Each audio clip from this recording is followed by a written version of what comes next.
Hello, ladies and gentlemen, and welcome to the tripod. I am Mangria Fueled. You can follow all my bullshit on the channel you're watching right now. But let me throw it to the returning member of the tripod. He's been absent for a very long time. The great Bretsky. Go ahead and give out your plugs, sir. I know that I don't know where Senor that came Payne and I are both incredibly handsome, well-spoken individuals, but we are not one and the same. I don't know. Man, how would you know he wears a mask? Yeah, that's the best thing. He wears a mask. Exactly. Yeah, it's a very handsome mask. I just had APBW on my mind. Sorry. Of course, Afterward Pro Wrestling on Mangria Fuel's YouTube channel. But yeah, so if I understand how this works now, because I was unfortunately absent last week celebrating my my birthday. I'm at the Great Bretsky 99 on Instagram. You can follow me there for just nothing wrestling related for the most part, unless I give Mangria a pity post. Or at the fauxpod.cast or my personal podcast, the faux pod everywhere. Just the faux, it's FAUX and pod anywhere. We're actually on TikTok now. Everywhere you can think of it. So yeah, that's my plug. I'll keep it short and sweet for the first time ever. Nice. Of course. Stixie Drip, the man not looking at his phone. Go ahead and give out your plugs. You're not talking to me. The shade's early today. You can find me on Instagram at StixAdam, and I believe at StixAdam at Twitter. You can follow me. I don't really post much, so if you want to, you can. If you don't want to, not going to hurt my feelings. And that's all I got. Julius Caesar, or should I say Carpe Deuce? What is going on, my man? Just chilling, just fresh off work. Obviously, you can follow me at Julius_Caesar. Caesar is spelled Ceizar. Same on Twitter. Same on some other shit I used to have. I don't know. Snapchat. I ain't been on that shit in like 8 years. I'm not even sure I can log back in. Yeah, I don't really tweet. I just retweet wrestling shit. Post dumb, funny ass memes on IG, and I think I have a YouTube page, but I don't post shit there. I'm just laughing at stuff. So it's all good shit. Well, ladies and gentlemen, all 20 of you, let us start to go over War Games. No Regal appearing for that. Very disappointing. Super pit. Vic does address Beth's last night here, and boy, did she pick a great night to leave because this was incredible. KLR brings her bat with her to the ring. Camel Toad Wallbutt brings in a handful of kendo sticks as these two started out. Kai gets the better of KLR, starts making a kendo stick bridge between both rings. KLR front falling suplex to Kai onto the kendo bridge. Cora Jade with skateboard in hand enters next, attacks Kai. Wade calls Kai the most durable woman on the NXT roster. Oi! You can't, was the crowd chanting you can't sing at Cora? You can't skate. You can't skate. Okay. I couldn't decipher it. I don't think these women really took advantage of the advantage. They should have, beat the fuck out of Dakota Kai during this advantage, but I don't think they really did. They did double team suplexes. That was it. Gigi and Nex armed with garbage can. The crowd very pro Gigi.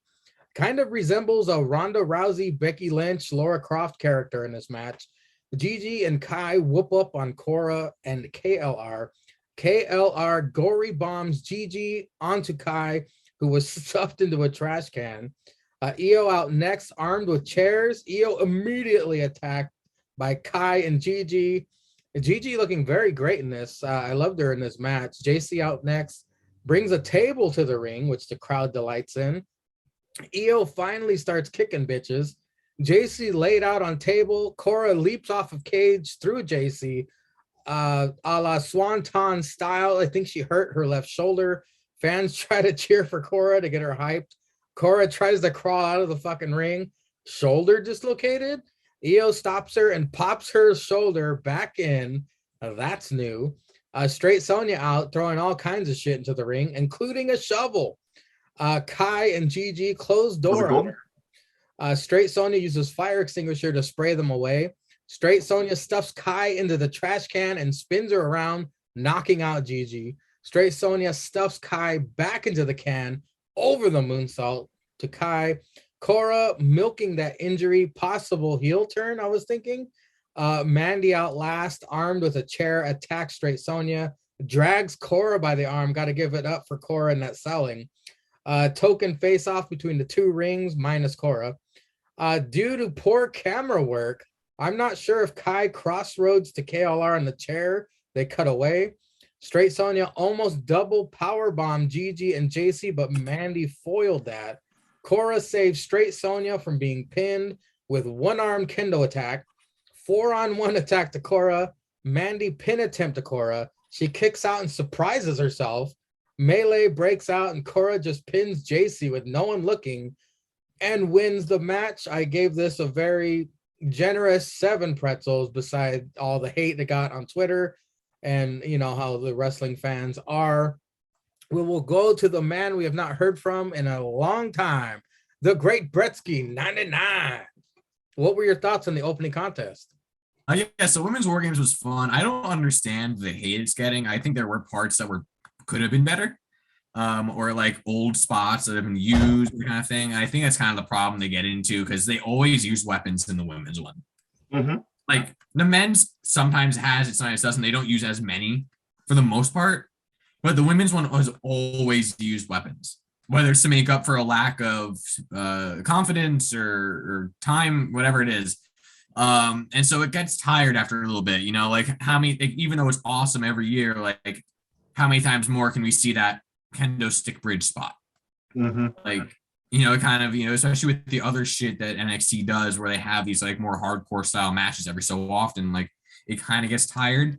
So I think that this is maybe like the last year they can really get away with it, with having such a weapon heavy women's war games. But I think it was good. I think that this was really meant for Cora Jade. I was surprised that it was meant for Cora Jade, but it was.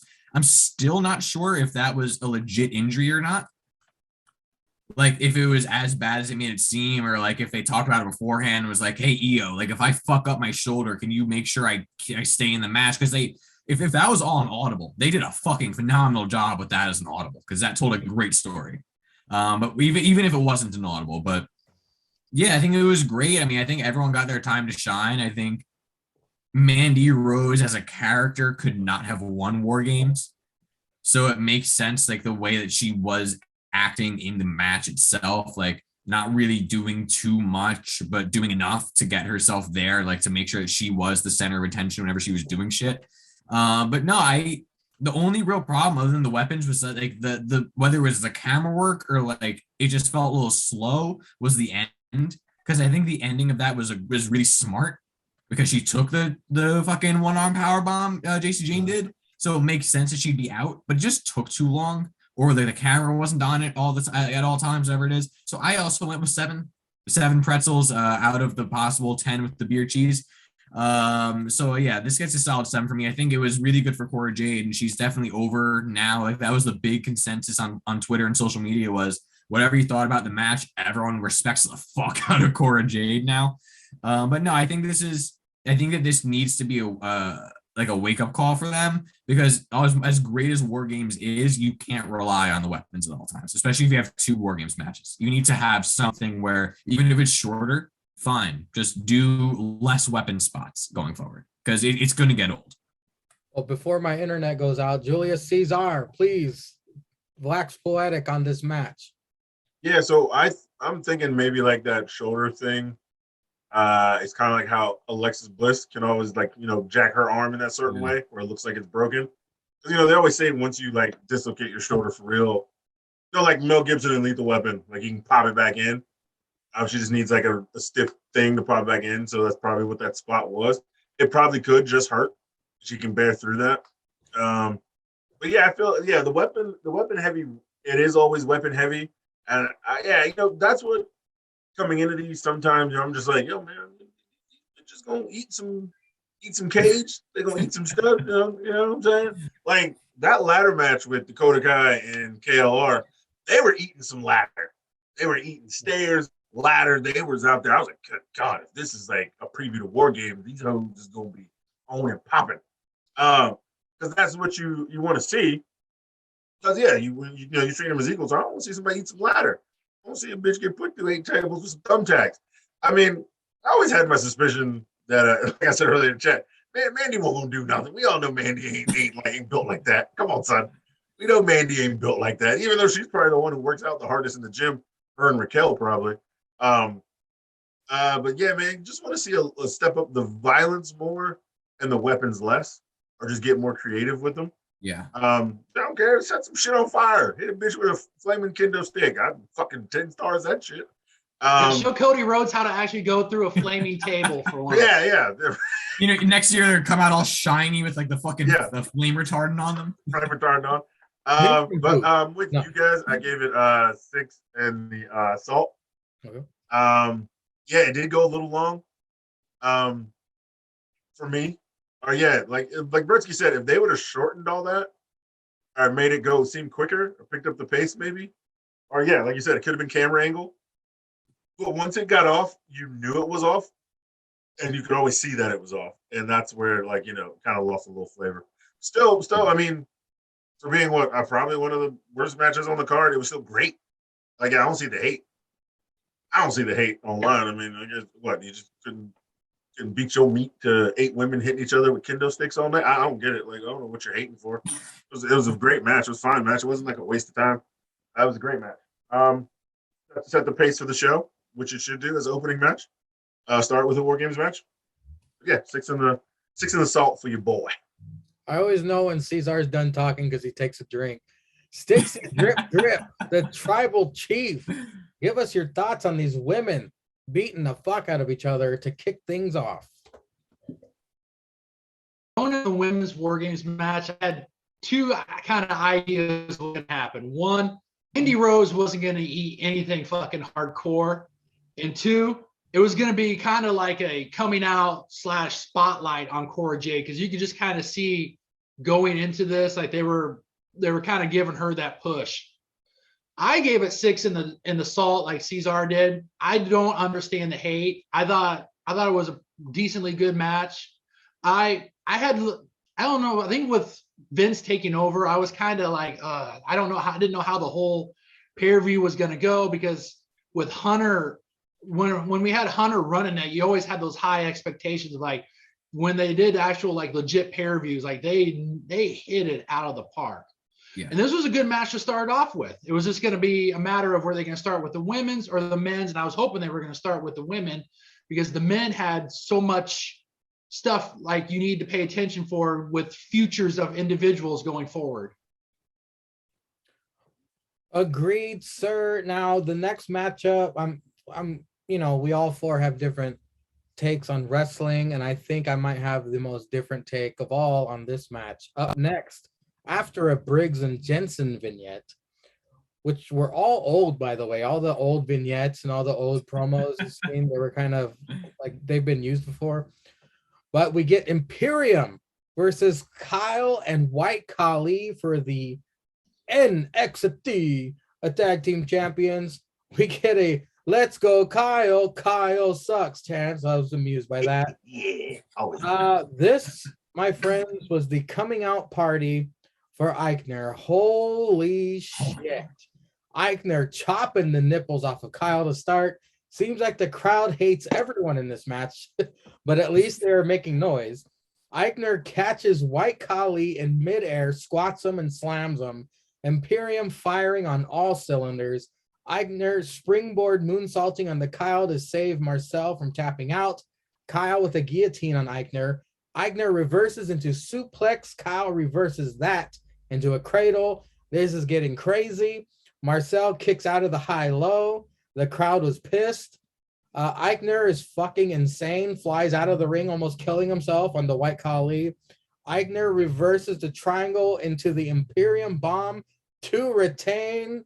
Gentlemen, fucking blown away. I was blown away. You guys know my words on Imperium in the past. This match made me eat my fucking words. Thank you, Kyle chants afterwards. And then, of course, we all saw this coming. White Khali turns on Kyle.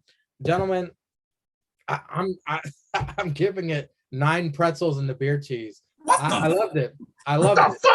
Fuck? This blew me away. I fucking love this match. I'm not mad at the 9, but the beer cheese. Hold on, I'm The not beer done, cheese I'm I'm not mad done. at. I'm not done.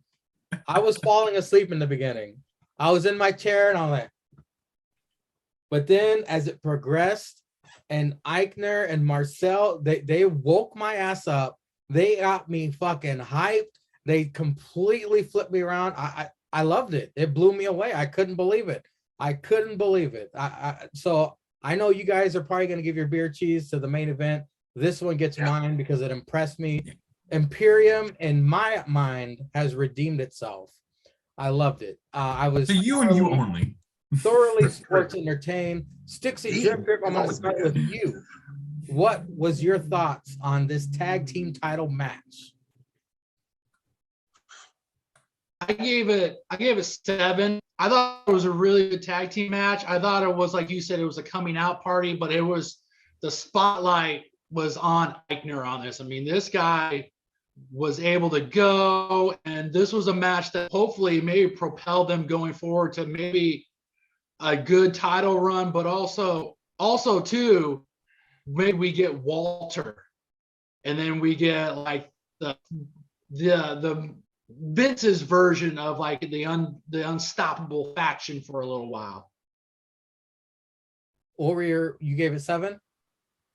Yes, sir. Are you guys, am I freezing every now and then like Styx is, or is it just Styx? No, it's just like once he starts, it like freezes, and then as soon as he starts talking, it catches. Once Styx gets a couple words in, it's good.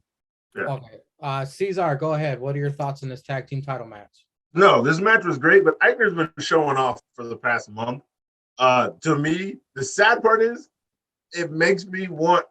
I was talking about this in front of work. It kind of makes me want. Like, I like the way they're going with 2.0, like trying to build all the new people.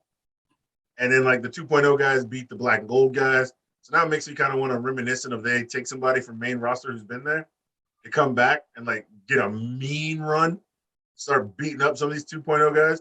And for me right now, since they're hoeing this man on the main roster and he's fucking gold, I want a match with like Eichner and Cesaro. Yes. You cannot tell me that ain't no free money.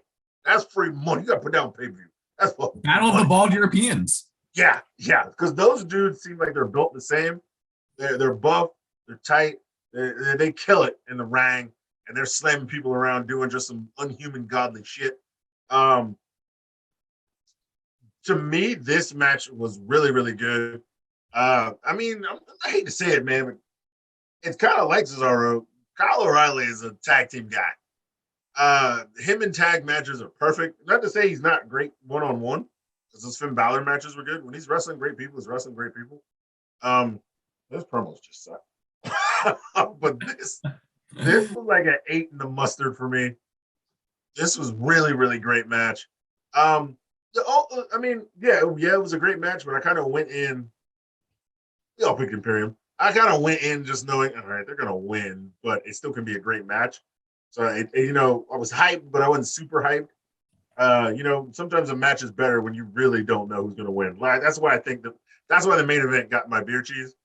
I thought 2.0 was going to win, but I was like, that's too many veterans, man. They can't lose to these guys. So it made you like look at the match, and then how the match breaks out when you explain it later. The ending was just so great. But yeah, this guy 8 in the mustard. Still a phenomenal match. I would say, the second best match in that. By the way, Cesar, every time you say 2.0, you're going to see Bretzi's ears perk up. I thought it still confuses me. It still confuses me. Oh, they here? They email me? Bretsky, go ahead and give us your thoughts on this tag team title match. I gave this 8 in the salt, and I was like middle of salt and mustard, so I'm just going to go salt just to be safe. But no, this was fucking phenomenal. See, you're like the one dude, Mangria, who is like, Imperium's not that good. But It put me to sleep at the beginning. But no, Imperium's great, and Eichner's I've been championing Eichner versus Cesaro in my mind since forever. Like, just because they're both bald white European boys. Like realistically, it doesn't make sense on paper, but no, oh my God, these guys are fucking phenomenal. I think this is really good because, and I also want to make a point, not just about the match, but about the way NXT seems to be going, because I've read a lot that Vince and people in the back see Von Wagner as a megastar in the making, as like a future Mania main eventer. I've seen actually.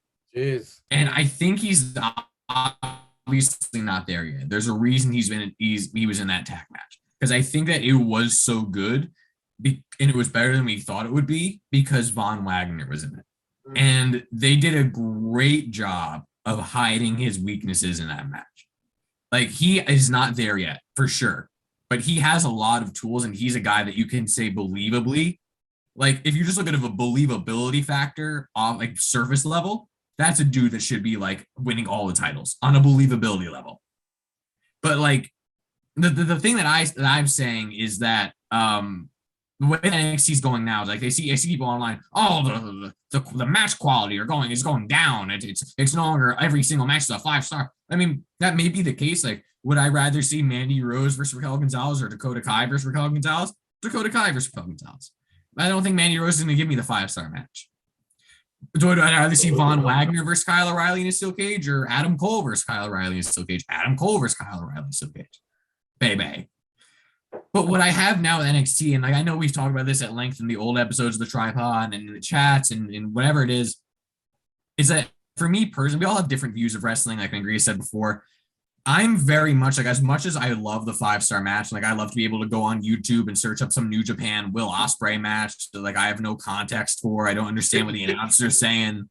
I want to be able to sit there and be able to grasp the story. You know, it's like the old NXT, as great as it was just a lot of really fucking talented and indie guys, to where like I could miss. And before we did the show, like before NXT was on live TV, I would be like, I wouldn't watch it every week, and then I would tune in for the takeovers. It's like, well, I don't really need to know the story behind this. It's going to be a great match, but now I want to know what's going on. I'm invested. You know, there's actual characters. There's real heels. Like we'll get to Grayson Waller. What a fucking prick now. Like, I want to watch to see what the fuck this guy's going to do. LA Knight, great example of that. He's a great character. Yeah. So I think still pulling bitches. He lost and still pulling bitches. Like, that's the thing though, with this modern NXT is that we still get like, if it's not 5-star, 4-star matches. And we still get those 5-star matches. But now there's something that you can sink your teeth into on all levels, from bottom of the card to top of the card. So I'm a very big fan of that. I think Von Wagner himself has a long way to go, but I think he will get there just because of the size, and like he has the, you know, certain qualities, being a massive tall man, that will propel him far. But no, I gave this 8 in the salt. I think this is a great job of hiding his weaknesses, like I said, and I think it was just a great send off for Kyle O'Reilly combined with what they had on Tuesday. But yeah, fucking without the War Games match at the end, best match of the night. Hair versus hair match. Grimes versus Duke. Duke showing his strength, throwing Grimes to outside on steps. A Uranagi in the corner. Wade, pro Duke, of course, gets mad at the ref for not counting out Grimes fast enough on the outside. Duke keeps using Grimes' hair against him. Calls out Beth for staring at Duke's buns of steel during the match. Duke tries to cheat pin. Wade continues to criticize the ref. A poison Rana from Grimes to Duke. Helluva kick. Flying crossbody, 2.5. Boss man slam from Duke. It's a 2.5 as well. Grimes reverses the Razor's Edge into the Hurricane Rana into turnbuckle, then wins with the deadliest move in all the sports and entertainment. Damn right, 8 L's, bitch. And a handful of tights. Duke puts up a fight, but after a cave-in, Grimes shaves him bald. I gave it 5 pretzels. They were just, you know, it was all right. Lady Luck is a complete bitch. Ooka booka. Wade says. Gretzky, your thoughts on hair versus hair? Your boy kept his due. Yeah, he did. He did keep the luscious locks. I gave it 6. I think we all knew going into the match that this would probably be the weakest one on the card. Yeah. just realistically, but it was fun. Again, this is one of those things I'm talking about with the story. It's like, for me personally, if I'm going to be watching every week, or if I need to be convinced to watch every week, it's like I'd probably rather a decent story driven match than a phenomenal match that has no fucking reason to be there. Just realistically, for them for ratings and to keep tuning in every week. So I think they did a fine job. I think that they're continuing this feud. I mean, obviously we'll get to it, but next week they're doing the no holds barred. I wish they would have stretched it out a little bit. I am a fan of Duke Hudson. I think the poker gimmick is not great. I'll give it time, but it's not great. Sucks. But he has a lot of talent. He's really funny guy. Follow him on social media for a while. He did a lot of stuff with the Iconics when they were there. He did a lot of stuff with Bliss, a couple of years back. He's a funny dude. He has talent. But no, I gave it 6, and yeah, I mean, it was just story driven. It was just kind of nonsense fun. You got any match with Wade Barrett saying that, oh, you're looking at the buns of steel. It's a win in my book. Julius Caesar, your thoughts on hair versus hair? I forgot about this match. I forgot it was on the card. I was like, I know I'm missing something. I forgot about this one.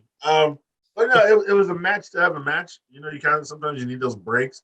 You can still have a good match while having a break between, like, War Games match, incredible tag team match, and then you kind of need to let the air come back into the room, which this was.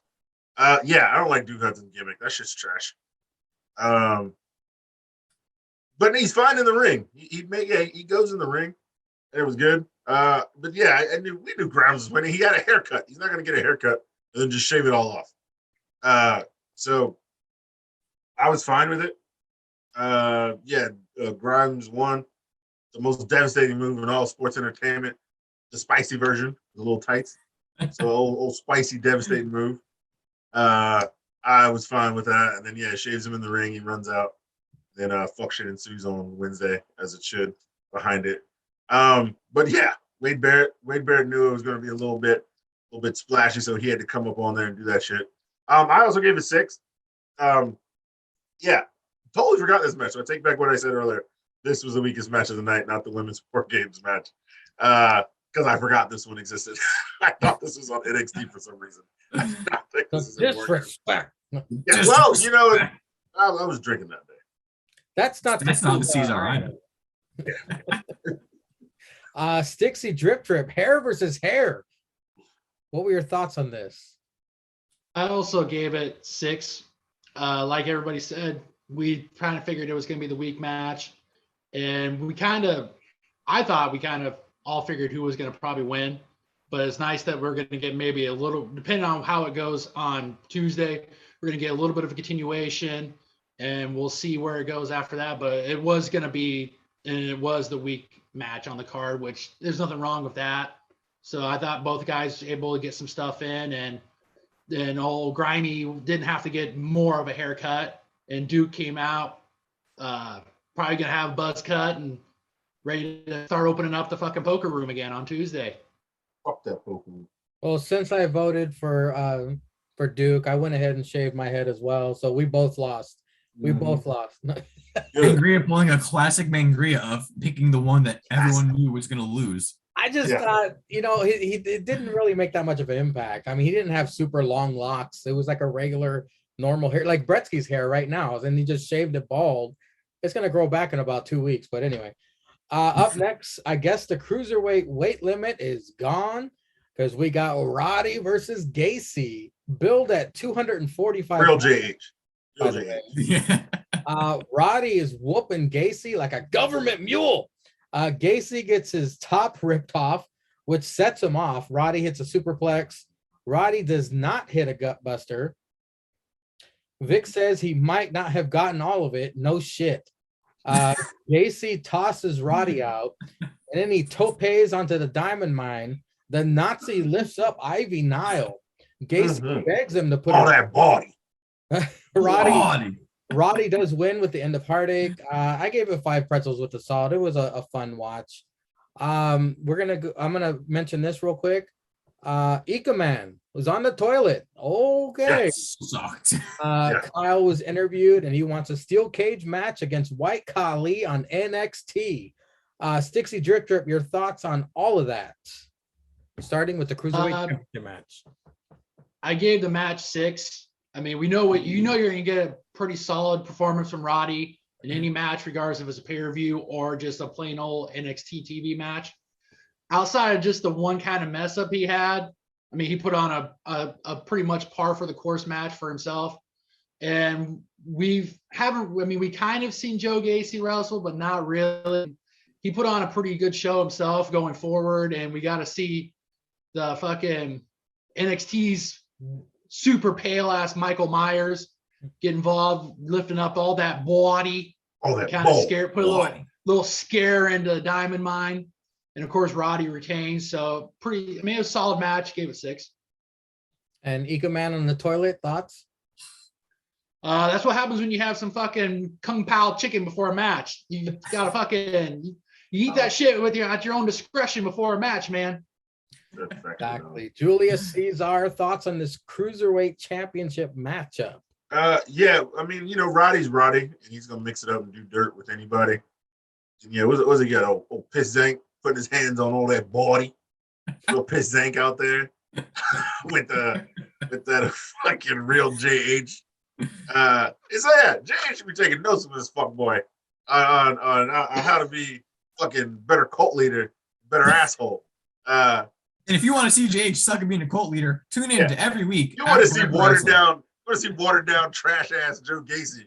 You turn into this channel every weekend and you watch a bastard called JH. Well, NXT, if NXT is taking notes on APPW, at least give me a fucking credit in NXT. That's what I'm saying. That's what I'm saying. Wade just comes out and starts railing on 10 cunts next week. Oi, 10 cunts. You ooka booka. This is not how you call a match. Oi, Jake sucks. Ooka booka. He comes to McGree's house and kicks him away from his own TV. And the damn Xbox fell asleep again. Could you imagine if me and Wade commented a match together? Oh my god. We'd just be saying ooka booka the whole time. And Wade would be commentating. That shit would be great. But yeah, it was a solid match. I gave it 6 again. Just because it was solid. Wasn't bad. It wasn't a barn burner, but it wasn't bad. Finally got to see some Joe Gacy. Fucker hit that swanton on them thick neck, no neck having bastards outside the ring. And then you got old Piss Zank being the heavy outside with his fucking shit. Finally he's gonna start wrestling. But no, great match. Roddy does his thing. He gets the win. And we keep rolling out. Malcolm Bivens is happy and he probably texted Zia, bitch, you better get your ass in the kitchen tonight. Daddy's coming home a winner. Well, Cesar, speaking of solids, Eco Man was on the toilet. Jesus Christ. What did you think of that bizarre segment? And the only thing bizarre about that segment is I equally went to take a shit when I saw Eco Man was on the toilet. He's like, that's a good idea. I was like, this is a perfect time to shit because I don't really care about this segment. I gotta be honest, I forgot what he said. I just saw him on the toilet and I looked away. Do you remember what the fuck that was about? No, I literally left the room. Yeah, he kept eating food and like how I'm saying, like you order this food, and I think it was like the end of it was like 2 big pizza slices called like a super slice or something like that. Then there were like the automated fart noises. And he goes, "That's why you only eat 1 super slice next time," or some bullshit like that. I almost threw my goddamn remote at the TV. Vince was backstage. Such good shit. That was where I knew Vince was taking charge. Yeah. Literally, this is such on the toilet. This is entertainment. Bretsky, your thoughts on the Cruiserweight Championship match? I gave it 7. I enjoyed this match a lot. This was sneakily my second favorite story coming into the night. And it's just a great story, and it just shows the versatility of Roddy and also of Joe Gacy, because when they first debuted the Joe Gacy character, I was like, oh, like this is a great heel. Then there was the news of him getting canceled, and we didn't know if he was going to even be on TV anymore. But no, they're going like all in on this Joe Gacy character, which I'm a very big fan of. You see people in the crowd starting to throw up the peace sign a little bit. You know, he's getting some followers. Wait, he called you a snowflake. No, he called you guys a snowflake. Can't wait for those NXT t-shirts to start coming out. I'm a snowflake. I'm a snowflake. Oh my god. Oh my god. Drop. Joe Gacy actually is calling. He is every time Sting comes out, Joe Gacy just gets really excited. Yeah, snowflakes. But no, I really enjoy the character. It's such a fucking hate. This is again, we talk about a legitimate heel. Because like Adam Cole, again, using the Adam Cole example, Adam Cole was technically a heel, but he got cheered every fucking time. Because he could wrestle good. Because he's the best, he's one of the best wrestlers in the world. But still, I don't care if you're the best wrestler in the world. If you're really doing dastardly asshole shit, I'm gonna boo you. Be like, it's kind of like that "you still suck" chant that Roman used to get, that Von Wagner got on Tuesday. It's like, well, fuck you. You're really good, but fuck you. This is a guy that you can say, you know what, you're good, but fuck you. So I'm a big fan of it. I think the match was really good. Obviously, it's not as good as any other Roddy match, but it was still really good.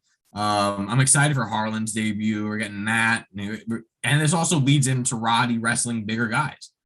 So I mean, it leads into a lot of great things, and it shows that a lot of directions are going in are great. But I think it was a very fun match, story wise and in ring wise. So I give it. Don't forget. Remember when you wrestled old Slow Lee, the North American title? That match was still fire. Exactly. No, yeah, absolutely. Yeah, the size difference there. Roddy's he's fucking like Cesaro strength too. He's cut as shit. Hold on 1 second. He got just inhuman strength. And now at the main event of War Games, it's the men's War Games match. They need to ease up on this fog bullshit because it's covering everybody when they came out. Johnny comes out with his classic theme. Johnny and Carmelo start out trading holds. I love how Johnny utilizes the cage to push off with his feet to assist in an arm drag. It's very creative. Yeah. Johnny is just the best. Johnny bashes Melo's head into cage 10 times, followed by a sunset flip bomb off the top rope. Grayson Waller out next. The numbers game catches up to Johnny. Now, this is what you do when you have the advantage. You beat the fuck out of the first person. The guys had it right. I believe Johnny is busted open. Trick tosses a chair into the ring and tries to get in cage, but pays for it. Pete Dunne out next. Dunne does some damn damage. Wraps Waller's finger through cage. Ouch. Dunne and Johnny double submissions onto Melo and Waller, kicking their faces out. Well, that might have been my favorite spot in the whole fucking match. Waller flying and rolling stunners to Dunne and Gargano. Tony out next. Tony. Trick hands him a few tables, kendo stick in as well, trash can, crutches, and then motherfucking Caesar's caveat comes to fruition. The crowd of goats was also under the ring. Takes care of Trick. I don't know how the fuck Cesar Damas predicted that shit. It was easy. LA out next. Yeah. He out there owning the game. Cleans house, stuffs Waller in the trash can, sandwich attacks with the kendo stick and trash can lid. I did not see Tony padlock that door. I had no idea he even did that. Dunne uses a trash can and a kendo stick to torture Waller. Attacks ear too. Braun next struggles with bolt cutters to open the door. Eventually he gets in, takes out Dunne, Johnny, and LA. He no-sells Dunne's punches. And Dunne can punch fucking hard. Tosses Johnny from ring to ring onto Dunne and LA. And then 2.0, clear advantage here. Ciampa released last. He fucks everyone up. Sits on trash can, pats himself on the back. DIY and control till Braun's roids kicked in. 2.0 sandwich black and gold in the center with smiles on their faces. Black and gold fight their way back. Melo lawn darted in the trash can by Johnny. Did he hurt his chin? It looked like he did. Waller about to leap on the Ciampa on table. LA with a released German from top rope. Waller through the table. That was an excellent spot from LA. Yeah. LA with a BFT to Melo got a 2.5. LA extremely aggressive towards Braun. Ciampa with the air raid crash off the second turnbuckle onto trash can, gets a 2 3/4. Tony with a drift away to LA. Waller elbow drop off the top of the cage to LA through table. We all knew someone was going to jump off the top of that cage. Dunn saves LA from a 3 count. Tony with a crowbar, but Dunn attacks with the kendo stick. Attacks Mello as well. The crowbar eventually finds its way into the ribs of Dunn. Tony removes Dunn's mouth guard, strange. Spinning neckbreaker off the top rope to Dunn. One final beat, and Willow's belt of breaker, and Waller almost gets a 3 count, but Mello yanks the ref. Low blow to Johnny. Mello almost fairy tale ended by Ciampa, but then Braun spears Ciampa through the table. Braun pins Ciampa for the win, giving Stixie Drip Drip his caveat and the first ever double caveat match. I gave this one 8 pretzels with the mustard. It was awesome. Johnny, of course, his gear had all his previous gears put into one. It was very creative. I liked it. This was Johnny's last match. What a match to go out on. Stixie Drip Drip, your thoughts on the men's War Games match? I gave this 8 in the beer cheese. I mean, we knew when we found out Johnny was going to be in this match, and probably knowing that it was probably going to be his last NXT match, you knew Johnny was going to fucking go for it all. And he gave it his all. I mean, we had some nice DIY throwbacks. When they did the cage, I was like, when Tony locked the cage, I was expecting Braun to get all fucking break her up and just fucking pull that chain and bust it. Of course, he fucking fumbles with the bolt cutters to get it.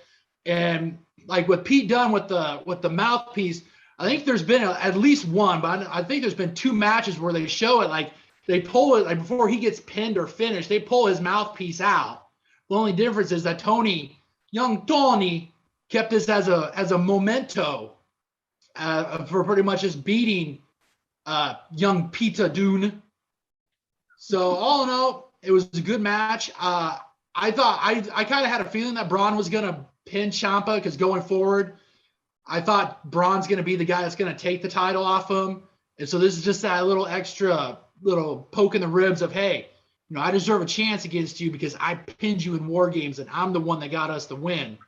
So it'll be interesting to see when they take that title off him and how he does it.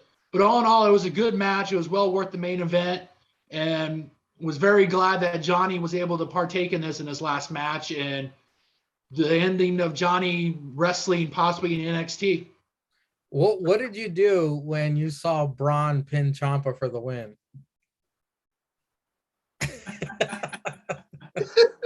Solidifying the 4-way tie. I thought for sure, it's going to be all 3 of us versus Sticks on this fucking tripod, but nope. The 4-way tie, it'll never happen again. The miracle, baby, the miracle. He does it again. I'm going to jump to Bretsky this time. Bretsky, your thoughts on the main event of War Games? 3rd best match of the year. 9 pretzels in the beer cheese. In my personal top 5, this is number 3. With NXT taking 4 of the 5. No, this was fucking phenomenal. I'm not gonna lie, you guys got a little emotional when the Rebel Heart music hit, and a grown man could cry every now and then. I didn't even notice it. Fucking disrespect. The disrespect to Johnny Gargano. God I didn't even notice it. Because his Every music all starts, it all starts it. the same. I didn't even notice it was Rebel Heart. I was just like, oh Started shit, the I'm same. ready for the main event. It starts like upbeat and whatnot, and then it all starts with that, and then it goes because it slows down and has that cracker shit. Cracker shit.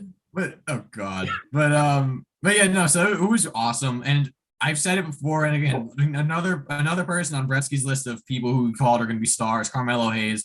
Absolute fucking phenom, in my opinion.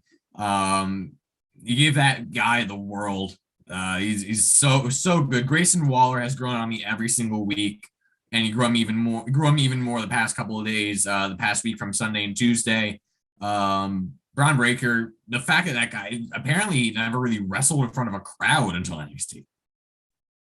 And this man's in the main event of War Games, and he's like, you could tell he's a star. And then you got the young Tony, the most character-driven guy in the match by far. True. But he still can fucking go. He can still fucking go in that ring. And then on the other side, you get the classics, even though LA Knight's not really a classic, but we'll give him the benefit. Yeah. And he's got over 10 years experience. So he does have the experience, and he wrestles old school, and he's also LA Knight. So I'll give him anytime I get LA Knight, on my screen, then I'll take it. And he pulls bitches after taking L's. Still pulls bitches after. $1 billion megastar, oi! Star, LA Knight, ooka booka. Yeah, but LA Knight just obviously is LA Knight's the fucking man. Peter Dune, the fucking man. I mean, what else can you say about him? Johnny Gargano, we all know, like the heart and soul of NXT for a reason. And Tommaso Ciampa, he's Ciampa mad. He's Ciampa mad. And so it was a really interesting dynamic of faces and heels teaming up. And I saw like some people complain, oh, why is this team a thing? You know, they should all hate each other. Well, no, it's your bitch ass up. That's why you beat the fuck up. There's a time and a place. I think that it was executed very well with the idea of the War Game structure this year. Like, yeah, sure, like LA Knight and Johnny Gargano aren't going to go be friends after this, but they're going to team up to take out the New Bloods. Like, that's the whole point of it. And I think that it was so great. The only real slip up was the fucking, bolt cutter spot. Yeah. But other than that, like, it was fucking, that ending, the finish was insane. Like, that spear through the table was psychotic. And when, I don't know, like, I replayed when Grayson Waller hit that top of the cage elbow, the way that table exploded, good Lord. Fucking, that table was insane. That table was like just ready to be separate from each other. Yeah, I thought we were going to actually see molecules out of that thing. The way it exploded. But it was so good. It made the stars that it needed to make, and it redefined the stars it needed to redefine. I don't know if we're going to end up doing the year-end awards again this with the tripod, but I can safely say this is. Hopefully, I can safely say that this is the third best match of the year. With any, at least for NXT and AEW are concerned, because that's what we cover on here. But this is fucking phenomenal. 9 in the beer cheese for me. If your boy's not locked up, we can for sure do the tripod here in the works. I just want to point out 2 things. We got to give Stixy Drip Drip credit, of course. At the very beginning of the breakout tournament, the first round, in fact, Stix said Carmelo Hayes is going to take it all, and Carmelo Hayes took it all. Yeah, he did. Also, you guys remember in the hype up? I don't know if it was during War Games or the NXT before, where LA Knight, he was all fired up. He was like leading the charge in the promo. Yeah. And then Johnny Gargano would say something, and then Ciampa goes, Pete, and Pete went. And then he just kept going back and forth. That was fucking hilarious, man. Yeah. These are your thoughts on the main event of War Games. I also gave this 9 in the beer cheese. Everybody got their shit in equally throughout this match. Yeah, Johnny and Carmelo, starting the match, showing that they got the stamina to go. Braun Breaker came in with the power game when he came in. Young Tony, hiding weapons. It's a weapons match, and this fucker's hiding weapons. He hit the crowbar in between. This nigga, you ain't gonna get nothing past Young Tony. Young Tony, you know what I mean? That's your boy, Young Tony. You know how to use a crowbar. You open them crates when you get the product off the dock. You know what I mean? That's Young Tony. But yeah, Carmelo Hayes just showing his ass. Showing his ass on what a star he could be. He is the A champion, by the way. You gentlemen don't know. And he does not miss. Grayson Waller. I've always liked Grayson Waller. Actually, I think he just got his first win in NXT. Honestly, I've always liked Grayson Waller. But he's paying his dues. He's got to take those L's, and then finally he gets to show his stuff. Yeah, jumps off the top of the cage, puts him through the table. Table fucking exploded. Peter Dune always finding ways to break people's fingers in neat ways, and all types of fuckery there. Johnny's just Johnny. Ciampa's always mad. LA Knight, it's his show. It's his show. all day, every day. I mean, yeah, this was a great group of guys to get together. Yeah, so since Wednesday when Indy left, remember Indy got that phone call saying Dexter left the hospital. I was like, he's showing up Sunday. Like the doctors couldn't find him. I was like, he's showing up Sunday. I don't know how he's showing up Sunday, but he's showing up Sunday. Because if this is Johnny's last match, he's showing up Sunday. And then Trick, I knew Trick would be outside doing shit. Yeah, I knew Trick was going to be outside doing stuff. Me and Sticks had the same fucking thought. Yeah, I knew Sticks. I knew not Sticks. I knew he was going to be out there, and I was just like, yeah, I got to make this the caveat. Nobody picks it. I was like, the God of Goats not going to miss a chance to help out Stepdaddy John, so father-in-law John, in his last match in NXT. And then soon as it was funny because soon as Trick was going over from the table and he jumped back, I instantly hit Mangria in the chat, just side chat, and I was just all caps. I was like, "It's the fucking God!" And as soon as he soon as Tricks like comes out scared, I was like, "It's the fucking God! I know it's the God!" And I was like, "Count him, bitch!" I knew he was coming out. But no, this match, 9 in the beer cheese, what can you say? Everybody looked great in it. The young guys won, and I think they need that confidence boost, but it is named 2.0 for a reason, trying to boost up them. I have no problem with that. No problem with that at all. Match was just phenomenal. And if that's how you got to go out with Johnny, then that's how you go out. There was a 4-way tie in predictions, and usually when there's ties, we all get punished, and it's difficult for us to be punished like this. But I mean, the show must go on, and we the punishment is we must talk about Jake. So I'll go first. All right, here we go. Jake, it's one thing to be as crooked as fuck in APPW and take briefcases, and call the shots. Giving title opportunities to Bretsky over and over and over and over, all this fuck shit going on. But it's another to not accept your punishment like we're doing right now. You see, Team Fuck It Club won at the Crumoffs. And did Jake honorably accept this and say, okay, Cesar, thank you. May I have another? What do you got in store for me? No. This is a bitch. Jake picked up his Haagen-Dazs and he ran. He put down the title, he put down the briefcase, and that fat bitch ass crybaby sore loser walked his fat ass out of APPW and into irrelevance. So, ding dong, the bitch is gone. Sayonara, fucker. Things are going to get better without you. Okay, we will go with the Great Pretzel 99. I feel like we should have saved Mangria for last on this one. Yeah, he's so bad.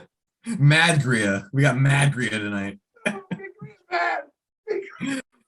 Mangria, man. Mangria's taking a page out of Chamba's book. But Where's my fucking chair? Wow. You hear like a window shatter in the background, and you're just like, oh shit. No, let's see here, Jake. You're a real piece of shit for spending the APPW's funds on some new fucking luchador guy instead of rehiring the Great Bresky 99. I really do resent you for that, because I think that the Great Bresky 99, you could have easily, finagled something in the contract, but no, you decided to hire the Senor Payne guy. No, he'd have lost too. Exactly. Yeah, that guy fucking sucks. Senor Payne, what kind of name is that? Mr. Payne? Makes a great cocktail at the Big Red Can. That's true. I will say I have it on good authority. The Great Bresky 99 in his unfortunate time in retirement, in his untimely retirement, has been spending a lot of time outside waiting, sleeping outside the back of the Big Orange Cantina, waiting for the food and drinks to be thrown into the dumpster. So he's been enjoying the Senor Payne cocktails. Great. Jake, you're just a piece of shit. You say titles never change hands on pre-shows, yet you're always wrong. You say that APPW is better with you, and you're always wrong. And frankly, Jake, I can't wait for 9 months from now, when you have a little dime or a nickel as a cousin, as a little brother, from what Brother Quarter's been doing to your mom ever since the come Christ. Jesus fucking Christ. You know I taught Brother Quarter how to make Plan B omelets. For this, just this once, you got to hold him back. Got to hold him back from the grocery store, not get the eggs. Jesus Christ, you want him to speak? Julius Caesar, your thoughts, your 2 cents on the 2-time bitch, Jake. Dude, He's so mad. he's so mad.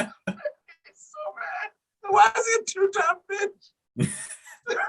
No, he's a bitch. Why is it? Hey, Jake, apparently you suck donkey balls. You put a fucking rib sandwich on your team and you thought you were going to win. That shit was a 3-on-4. It was an instant dub. There's a reason why 2 people were left on the team compared to 1 person on yours, man. And then the man not only makes your mama tap out every night and pins her to the mat. He got the pin on Senior Painkiller Cocktail in the middle of that ring, and then probably pinned your mama back to the mat while your daddy was out of town, probably working or something. I don't know. You work for your father. I don't know what that cracker does. Brother Quarter comes over. Maybe I don't know. Maybe they film cuckold videos on the internet. I don't know what they do. But Brother Quarter, he does whatever he's got to do. I don't know. But yeah, so sad. So sad, you piece of shit, that you got to listen. You first of all, you got your ass whooped in the ring. Then you got to listen to that man who whooped your ass in the ring, bang out your mama later that night after we went to the Big Bird's Canteen and celebrated, burnt that shit down. Then you got to hear the drip jet dropping off Brother Quarter probably at 3:15 in the morning. He comes in there still eating a piece of chicken and then giving it to your mom. Probably DP'd your mama with the piece of chicken in her ass. Leaving them waffle crumb all over that fucking house. He's nasty. It wasn't deep fried before. It sure as hell is now. It sure as hell. He deep fried DP'd your mama with a chicken leg. That's just damn disgusting. Probably put some syrup on that bitch from the $1 Million Chicken and Waffles. I don't know. Brother Quarter gets down there, he gets down. But all right, man. I guess you took your ball, you went home, you packed up the tub. The Haagen-Dazs, I mean, just throw a toaster in that bitch next time and do us all a favor, man. Just don't come back ever. That's about all I got to say. Yeah. Maybe, oh, no, sorry. You are going to throw the toaster in the tub. Make sure JH is in the tub with you. That's all I pretty much got. Murder-suicide, man. It's always great if it's you 2 fucks. That's about it. I guess. And before Caesar directs the Dark Side of the Ring Jake edition, Stixie Drip Trip, give us your thoughts. We got an interview of like Mangaria in like the little black room. He was always a bitch, but I didn't realize he'd go that far. He tried helicoptering his dick, but it just like a shrimp having a seizure. Shrimp with Tourette's. Oh, Jake. Like a lot of people on APPW, you talk shit about the fucking club and you say how we aren't good and blah, blah, blah, all this shit. Here's one thing, man. If we would have lost, we would have took our lumps. There's a couple of things about the fucking club. 1, we don't jump people. We're going to settle our issues in the ring. And 2, we make a bet, we lose, we're going to pay it up. Pay it up. That's all it is. But what do? You take your micro peen ball and you go down to the fucking cage that you had Brett locked into. You moved your freaking super sailboat tub eating fucking ass down there. And maybe some playgrounds are going to be a little bit safer. I highly doubt it. But hopefully for your ass, you brought your fucking TV so you can keep your Hulu watching ass somewhat up to date with wrestling. At least you can watch your man crush Orange Cassidy from your fucking tub in your freaking wherever you're at. Plus you can have your Gardner Minshew mustache munching ass. And thank God you're gone. That day that you packed up and you left should be a national fucking holiday all across the world, and even in fucking outer space, when Elon Musk makes a planet, Earth 2.0. Good riddance, goodbye. And this is the second best exit in APPW out of somebody that we all know of. That's your boy rolled up with the most devastating move, not only in all of wrestling, but in the entire world. So goodbye, good riddance. And Styx is responsible for getting people fired on AP. Styx is fucking Randy Orton sending people to AEW. He's killing people. They're not legends. He's killing talent. enjoy your future endeavors, you fucking child pedo fucking tub cake eating mustache Minshew munching motherfucker. Goodbye. And you know what the funniest thing too about this whole briefcase situation APPW's found themselves in now is that that's not even the briefcase that anyone won in the ladder match. The briefcase they won in the ladder match was fucking Cynic's, and that was for the YouTube championship. Yeah. This is just a fake briefcase that Jake made up for himself and now is a real thing. Oh, Jake, I cannot wait to Benoit you from APPW. Okay, moving on to NXT post-War Games edition, starting Bethless, by the way. Steel cage match kicks off the night. White Khali versus Kyle O'Reilly. Kyle attacks during the entrance. Kyle and White Khali trading offense. Kyle actually getting cheered for once. These two not really reinventing the wheel here. They're putting on a decent match. I think everyone watching this is just wondering if this is Kyle's last match. White Khali low blows Kyle to regain advantage and wins after his twisting double arm suplex. The crowd boos. A beatdown continued after the match. He slams the door on Kyle several times. I was about to pretzel rate this. No, I didn't like this. I will start with Bretsky. What were your thoughts on the opening contest of NXT? Yeah, I enjoyed it. I mean, that was on my mind too. Is this Kyle's last match? I mean, it seems like it is because he's a free agent now officially. But yeah, no, I mean, I think it was good.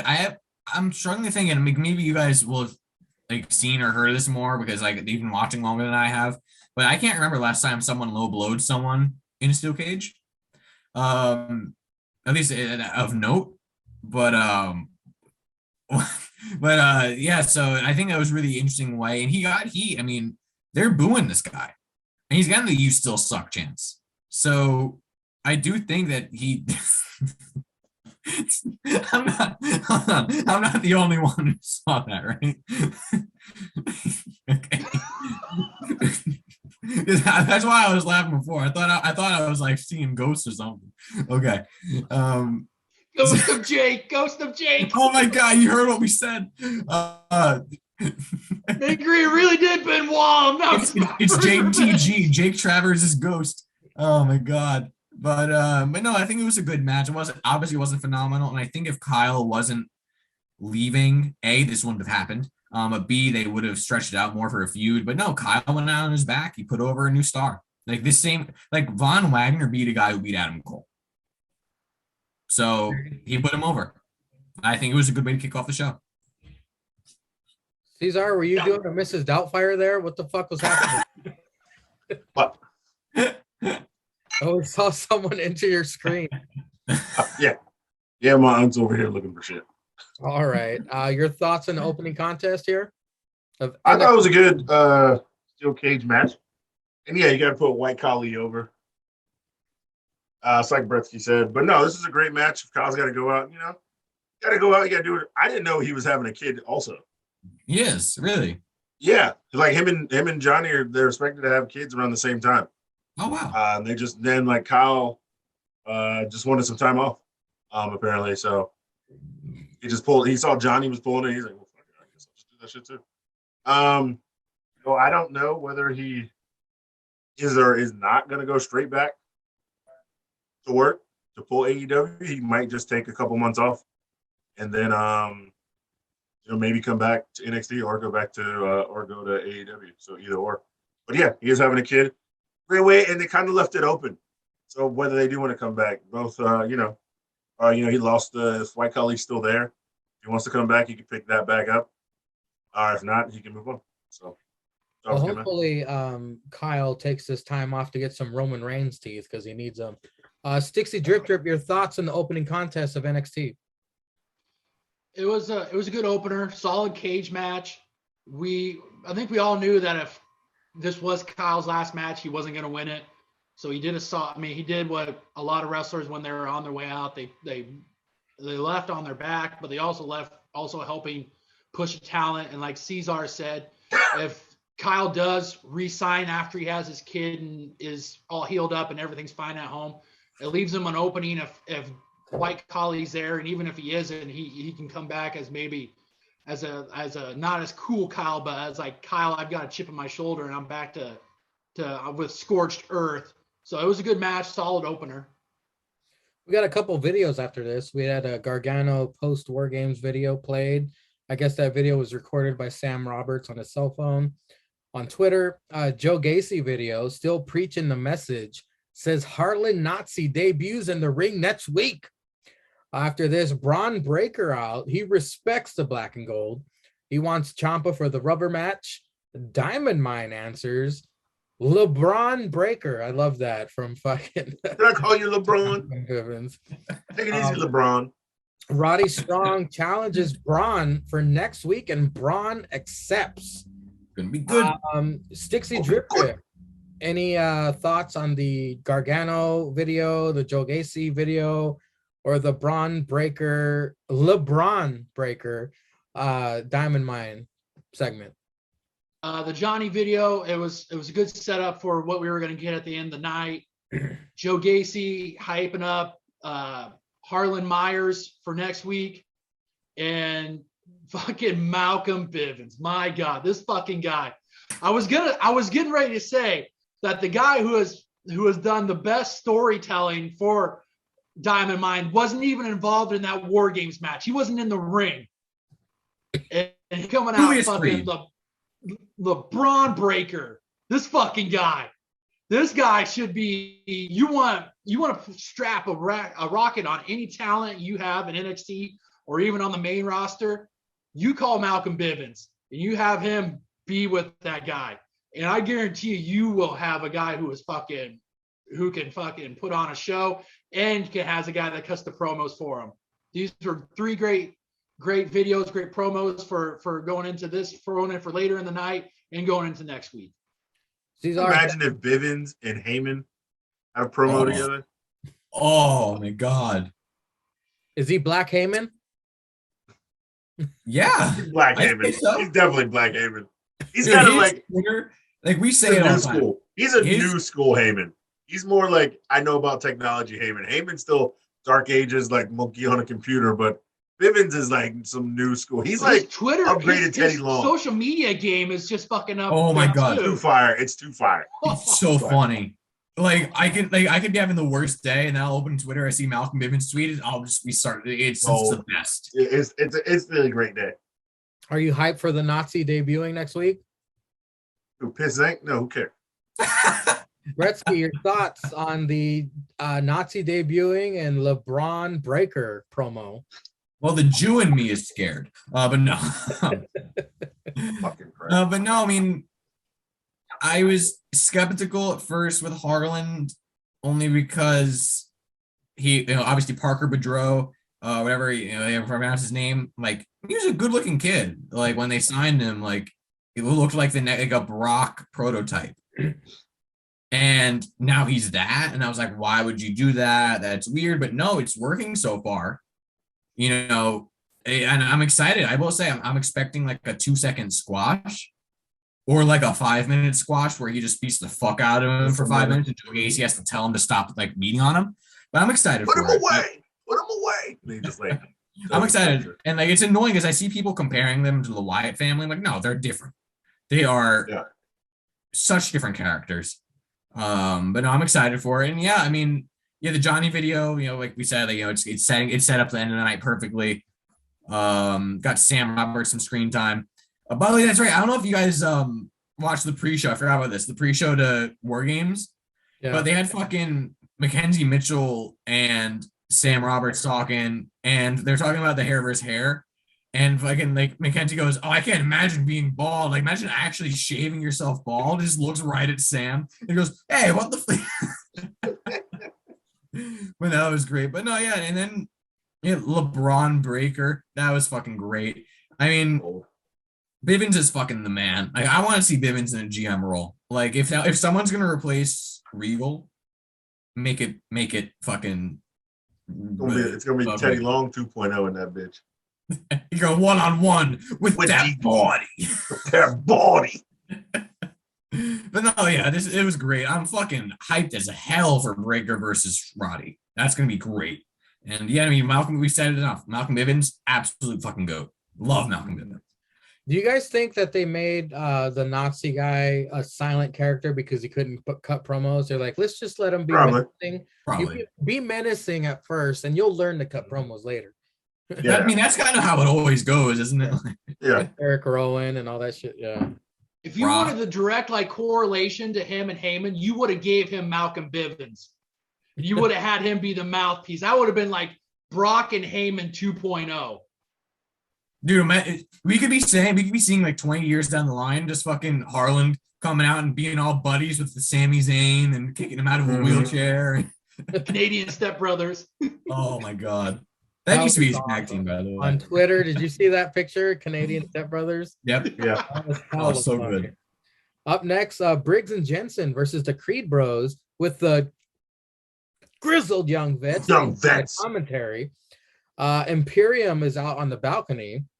Wade makes fun of Vic's Gardner Minshew jacket. The Smash Mouth style of BJ, that's what I'm calling him. BJ is dominating the Creeds like I've not seen before. The Creed Bros pick up some steam with a lot of unique double team attacks. James Drake leaves commentary to remove. No, okay, I got this wrong. He didn't remove the turnbuckle. What the fuck did he do to the turnbuckle? The tag rope. He took the tag rope. Oh, the tag rope. There you go. If you're not holding the tag rope, you can't tag in. Even though they do anyway. Yeah. JC with the stretch muffler to Jensen. Jensen eventually gets the hot tag, but doesn't count because tag rope is gone. Jensen wins with the most devastating move in all of sports and entertainment. The plan backfired. White collar. Oh, I moved. Oh, sorry. That's the next segment. What did you guys think of this match, Bretsky? I loved it. I mean, I think in Briggs and Jensen, they have guys with potential that could get there. But for now, they have guys who could be like a more of an enhancement. Like give them a win every now and then. They could always be in the picture, but they're not going to win right now. So I think they have a good thing in Briggs and Jensen. Because that's, again, one of the things at NXT is that like you need the guys, like how it went, like, and again, not to draw comparisons, because I think Briggs and Jensen have a much higher ceiling than Everrise did when they were Everrise. But like when Everrise came out in NXT, you knew they weren't going to win most likely, or they'd win by like a roll up, but they needed something like that. And I think you always need something like that. So I think Briggs and Jensen have the potential because they're young, but they also have that spot right now kind of reserved for them.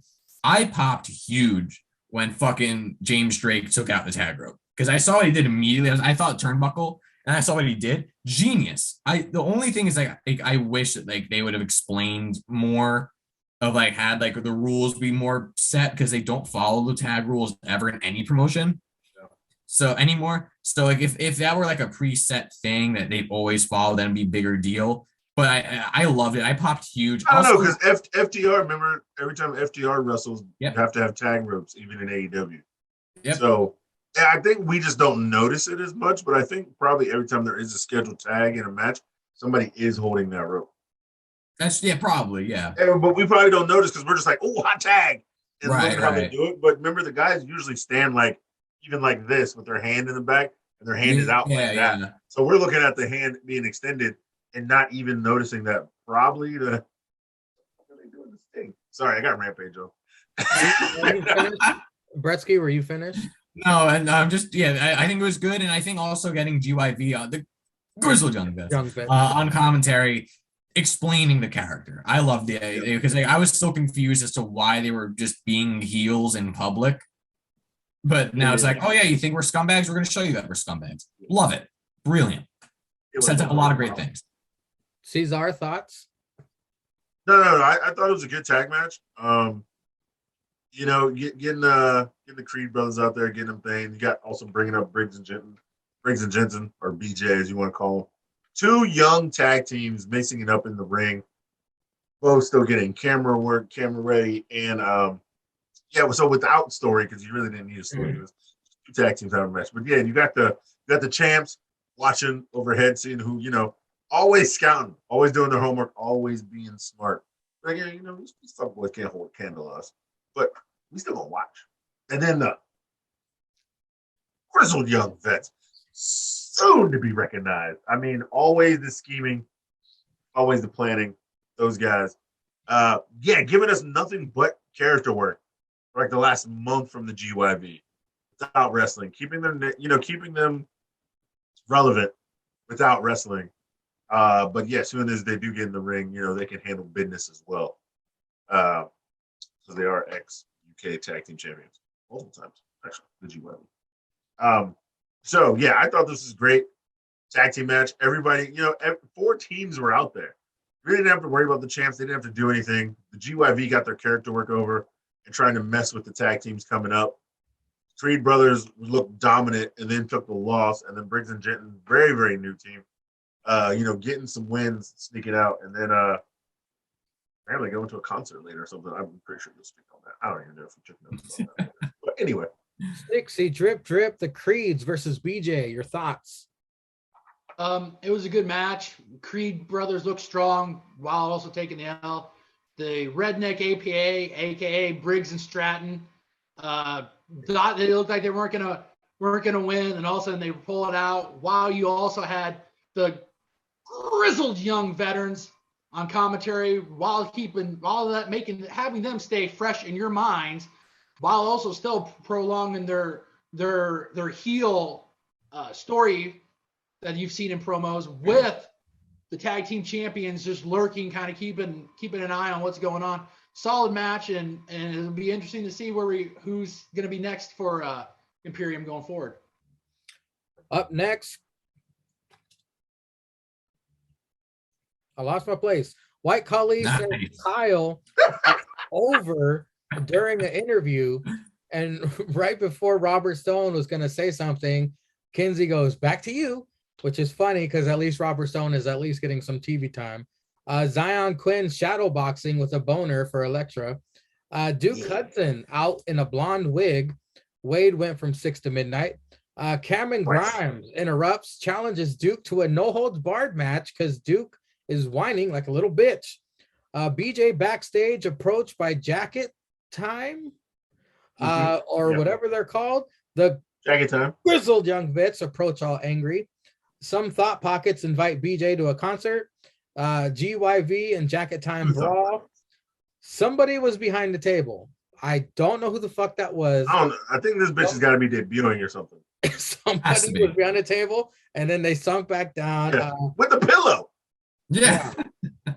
Grayson Waller laying some game on some chick, and LA Knight waiting for her. Yeah. All entertaining segments. Dixie drip. We got a lot to go over here. Thoughts on White Khali saying Kyle is over. I guess establishing, now that he's the new kid in town. He took out Kyle. What were your thoughts on that, if any? Congratulations. That's good. Zion Quinn getting Good ready. answer. Family Feud. Way to get that work in. Get that lather up before you get out there and collect that L. Duke Hudson pulling a Kurt Angle coming out in a wig. That was fucking good. That was good on Duke Hudson. That was really good for him. The very bizarre segment with BJ getting some Thought Pockets, GYV and Jacket Time brawling, and some weird bitch behind a table. So it was a good little maybe possible storyline going forward. I was looking to see. I was like, because we've seen those commercials for that Trish Stratton or whatever her name was. Like, is that bitch back there? He's like, we're talking about my daddy. He's like, your daddy pulled the black card for you, so you had to sleep behind the bar tonight, or what? I heard they already want to cancel her gimmick. Who? I knew it. I fucking knew it. They already want to cancel her gimmick. I heard they they shot all these vignettes, and yeah, like she's supposed to be some rich blonde pretty bitch or whatever who's just talented or whatever. But I heard they already want to cancel that gimmick and like it was 2 or 3 weeks ago. She put her first one, and I said the soon to be canceled. I knew that bitch wasn't gonna make it. They're all talking about her making her oh, it's like an debut, old but if you follow WWE's YouTube channel, I think she's had at least one match on 205 Live already. Oh, you go by, if you go and you check like on Friday after SmackDown, they give you like some little 3 to 5 minute snippet of matches, and I saw her name on there. I'm like, well, fuck, she's already made a debut. I mean, I understand maybe it might be an NXT debut, but this bitch is already wrestling. Yeah, I heard they want to cancel the gimmick already. Thoughts on LA Knight being the GOAT, picking up bitches? Yeah, that's all I'm gonna say. That fucking guy, he's still winning when he's losing. So yeah. Cesar, thoughts on any of that shit we just ran down? Yeah, I don't know why the Thought Pockets had. I don't know why the Thought Pockets had concert tickets. That's their whole gimmick now. They're going to concerts now. They're ravers. Yeah, I don't care. Jacket time being weird. Bitch behind there being weird. What happened to LA Knight's car? I thought it was a white Corvette. Now it's red. Dude, somebody else borrowed a white Corvette. He's got a whole. He's the $1 million megastar, Cesar. Yeah, he's got a whole fleet. Right. He's got a fleet of cars. Okay, you can't have the same car for everything, man. You got to show up with fresh new wheels every time. Yeah, like I didn't expect the girl. It was funny because Grayson was talking to that bitch. She's like, no, I already got plans. Who you got plans with? She's got plans with the $1 million superstar. That's right. Come on, get in the car, honey. Hey, make sure you get noticed, kid, huh? Yeah. Gretzky, what concert are the Thought Pockets and BJ going to? Oh, they're not going to a concert. They're going to fucking whatever those things are, a festival. Because that's the whole thing, a festival and rave or something. Yeah, because they're the life of the party. I mean, I don't mind it. And they haven't actually brought the gimmick to TV, really. I don't mind it. And Casey Catanzaro, that's really the only reason I pay attention to that fucking segment is Casey Catanzaro, fucking side boob hour. But side boob hour. You gotta follow them on TikTok. They fucking. Yeah. They fucking. Absolutely, there's 3 ways with those two and Ricochet. Yeah, or Ricochet popping. All 3 of them finger popping each other's assholes. No, Ricochet just watches from the closet. Yeah. Well, they aren't together anymore, are they? I thought him and some other girl put out a post that they were together. Him and Casey aren't together anymore. I thought they were engaged. No, he put out I think he's dating some new chick, I think that works backstage or something like that. Some other bitch finger popping Ricochet's asshole? Yeah. Somebody else is digging out that rocky road. Oh God. Well, I gotta look this up now. So There's the title of the episode. There's somebody else that don't miss, boys. Digging up that rocky road. Everything was good. Man. Yeah. LA Knight, yeah. You talking about this? Oh shit, I can't see the phone. You talking about that bitch? I can't see. Oh fuck, yeah, the light's in the way, but I don't think. Just send it to the chat. Send it to the chat. Oh yeah, you're right. Okay, Bretsky, thoughts on any of the other shit we talked about there? Oh yeah, LA Knight, yeah. Okay. God, that was funny, Sticks. Up next, the God of Goats, Dexter Loomis versus the man who don't miss, Mello. Mm-hmm. Trick got stitches. Did you guys notice that? They're fake stitches. Crowd split. I think they're fake stitches. Dexter uses Mello's rib bandages to pound him repeatedly on the mat. That was like a Jason Voorhees moment right there. Fuck, that was pretty fucking funny. Dexter hunts for Trick. Trick hides behind commentators. Come on, Wade, get him, Wade. Dexter in control of the match until he took his focus on the same bitch and focused on Trick. Slithering towards apron where Mello clobbers them, leading into the commercial break. No picture-in-picture. Mello attacking the right hand of Dexter. Trick gets in Dexter's face as he laid on the mat. Dexter then gives him a Jason-like head turn, and Trick lets out a Mark Quinn-like yelp. The God of Goats bounces back, locks in silence. Trick attacks. DQ. Dexter locks in silence on Trick. He can't even see properly. Ooka booka. They get away. MSK Shaman is Riddle. Man, they Bro, must really bro, love Riddle. bro. They sit Huh? down in front of candles. I miss Stallion Pete. Riddle then gives a big ups like Pete is dead. Yeah, They ask for we advice. won that, bro. Riddle tells them to be MSK all night. Frozen weights. Riddle agrees to stay with him as long as they share what's in the bag. Bretsky, your thoughts on the God of Goats versus Mello? I'm excited for that feud because those boys can both fucking go. I'm waiting for the strap match of him and Trick. Realistically, I think that this should lead to a strap match of him and Monday or whatever we call him. No, he's a trick ass bitch. I feel like this has to be. I love the idea of making Trick feel important too, because you'd think realistically he's the heavy for the champion, but the real feud here is not him and it's not Loomis and Mello, it's Loomis and Trick. And so I like that. I really love the idea of elevating everyone involved. But it was a good match up until the DQ, and I think it needed a DQ because I can't see either of those boys losing right now. So that was good. And then the Shaman is Riddle. Yeah, the Shaman. That's the only way I'll pop and be excited about something that MSK is doing. So I mean, is Riddle gonna be there every week now? The fuck, like I'm like, what's going on? Like, that the bag is just the recent hookup from like GoPuff or something like that. So no, I went to Canada, man. They got that good clank. He's gonna watch their matches and then send out those smoke signals for that way they know what they gotta work on for the next matches.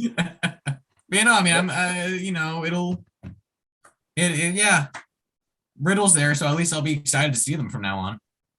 Cesar, your thoughts on the God of Goats versus North American champion Mello? The motherfucking God of Goats. He keeps the toolie in the coat. Fucking cut your ass with an axe, bitch. You don't want no problems. I don't know why Carmelo think he won't problems with the God of Goats. God of Goats gonna take that goddamn gold. No, it was a great match. Crazy how this honestly, this should be another pay-per-view match, but the pay-per-views are so far away. Well, no, they're doing something New Year's Evil. So they should honestly fight New Year's Evil for the strap. Yes. Now that I don't know whether you do take the belt off Carmelo. Do you give the God of Goats his due? Do you take the gold away from Mello? Because they did win the big War Games match, proving they're better. But the God of Goats has been around for a while. Maybe earned themselves some gold. It's up to you however you want to do that story. I mean, it could be a way for Carmelo and Trick. Really, if you want to get Carmelo up, if you do lose the belt, then you got to get Trick wrestling, and then they could go for those tag matches, with Imperium. Maybe try to steal that belt as well, just to add to Carmelo's legend. I've already been a North American champion. Now I'm a tag team champion. I'm a champion no matter what on this show. I'll win any belt anytime. You could build him up that way, but it's totally up to however they want to spin it. So, but no, thought it was a phenomenal match. And then the Riddle being the Shaman. Of course, he's fucking high, just like those idiots. I was wondering who was going to be myself. I thought they were going to just have some random asshole. But yeah, of course, it's Riddick. I'm going to put on my shaman cap, bro. I can put on a hat. Fucking hilarious. The Pete Dunne shit like he was dead. Man, I remember I won that with Stallion Pete. Big up. Big up. I'm like, just go to Florida. The nigga's right there. He's still there. It's so wild thing that technically Riddle and Thatcher were tag champions as well because of that. As well. That's wild to think. That feels like forever ago. So fucking wild. But no, shit was hilarious. It was just all good shit. Stixie Drip Drip, the thought of the day for Mello and Loomis. No title. It was a good match. The outcome was it helps protect both guys. Like Loomis gets a win technically, but Mello can take a loss without losing the title. So like Cesar said, it'll be interesting if you do that match at New Year's Evil, if you give it to the God, because I have a feeling if Loomis wins, then that's got to mean that like Mello might be gonna have an NXT heavyweight championship match. Then I can kind of see maybe you have Trick. Maybe Trick goes after the God for that North American championship, and you can set up like a like a North American champion in Trick and maybe sometime down the road heavyweight champion in Mello. But it was a good match. It was good to get Dexter back on your TV screens wrestling and pick up W. And fucking watching Impact. MSK, they were in a group called the Rascals, and they kind of did this stuff. Like they would do like from the treehouse. So I'm kind of getting some Rascals like vibes from this, and having Riddle as the fucking shaman. Like that guy's he's been gold for the last 2, 3, 4 months. So he's just keeps being gold and helping out down in NXT with his 2 young boys. Hey Sticks, was there a third member of the Rascals? Yeah. Trey Miguel, who I think I don't know if he's Ricochet's brother, but he's somehow related to Ricochet. He's the X Division champion right now. There was rumors that I think all 3 were going to come, but then something happened with Trey. Like, I don't know if he had a family member, something happened with a family member. So he didn't sign, but the other 2 ended up signing. Okay. Yeah, I was always curious about that. Up next, Toxic Attraction tell Vic to shut up as they talk smack. Hey, Vic, stop drooling. Ha ha ha! Stop drooling, Joseph. Ooka booka, Blade says. Indy and Persia backstage. Persia wants to focus on their careers now. Sling TV cut out, so I have no idea what happened after that. Toxic Attraction out. We get Gigi and JC versus who? Crowd loving them some Gigi. PETA about to throw animal blood on Mandy for wearing fur as Gigi and JC dominate this match. JC with a spinning big boot picks up the win. Mandy with the mic all braggadocious says, bring it on to the women's locker room. Cora Jade out. By the way, Gigi's ass looking good. Mandy dares Cora to get in the ring. Straight Sonya with a chair out. This is when we get the soon-to-be canceled Tiffany Stratton video again. But first, Stixie Drip Drip, what did you think of Toxic Attraction? Gigi and JC versus some weirdos that I never got their names, by the way. Nope.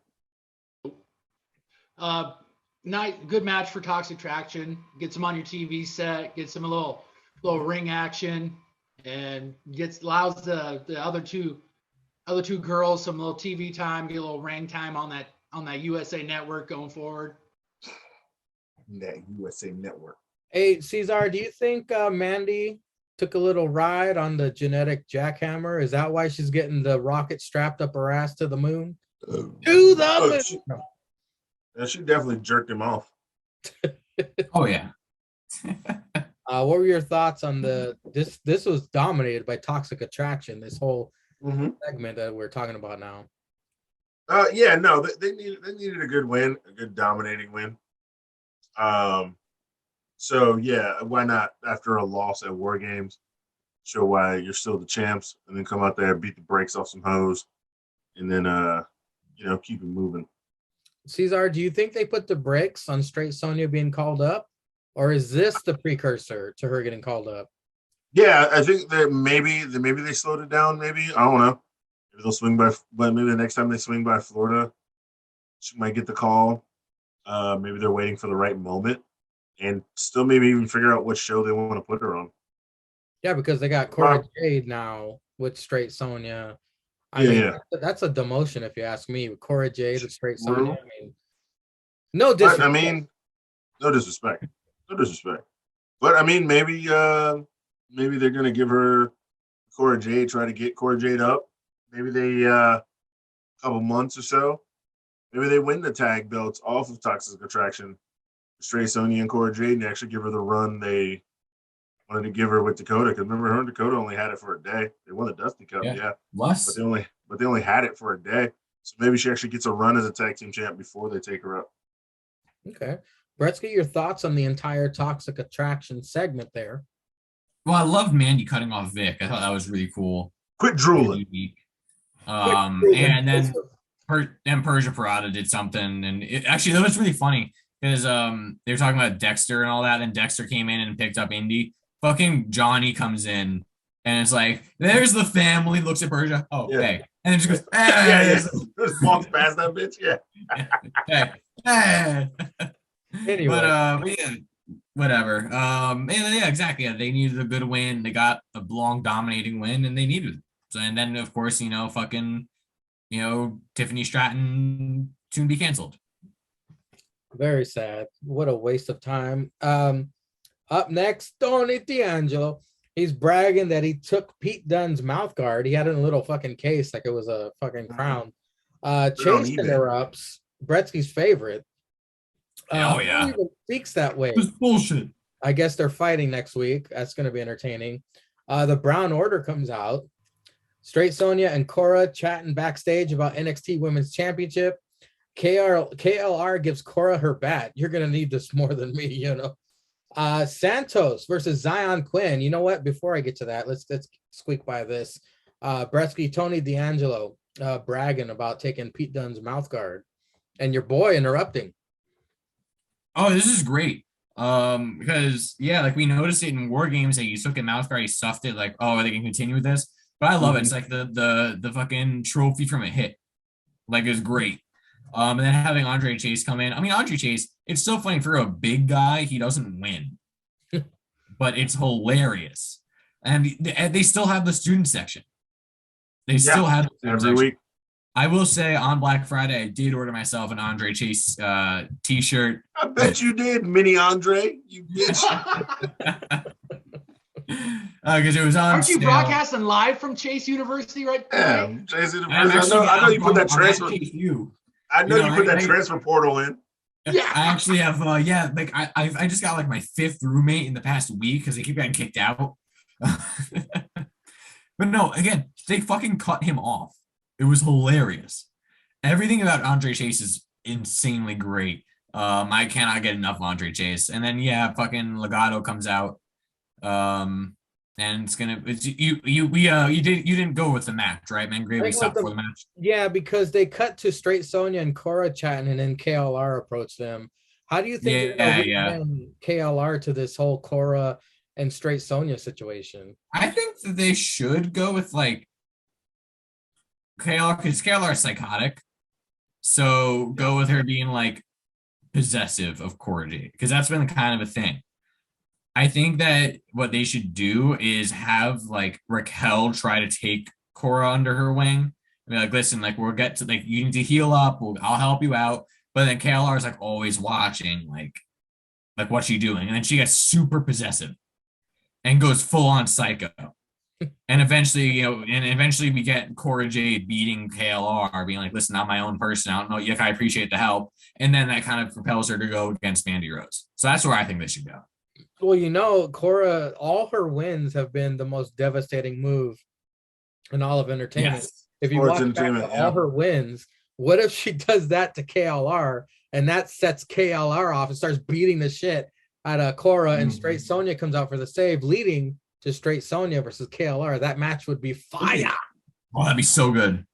So good. So good. My only complaint about Straight Sonya now is she don't got the, up top. She's not top heavy, I wish she would do something about that. I know God punished her for that, but I digress. I guess old fucking Run the Train. What the fuck is that? Braun Strowman. Yeah, I guess maybe he's not a top heavy guy. Maybe he likes muscly bitches really don't have big titties.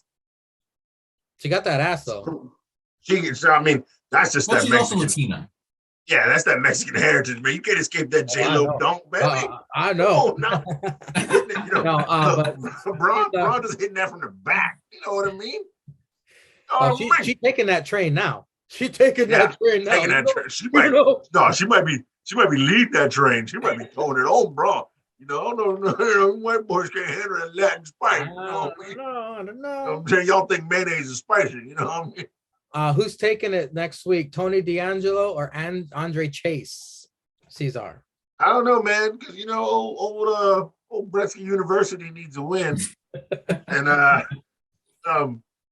but young Tony, man, he's on a roll. He hasn't lost yet, so it depends whether I guess who they go with. They're both kind of heels, So you can go either way.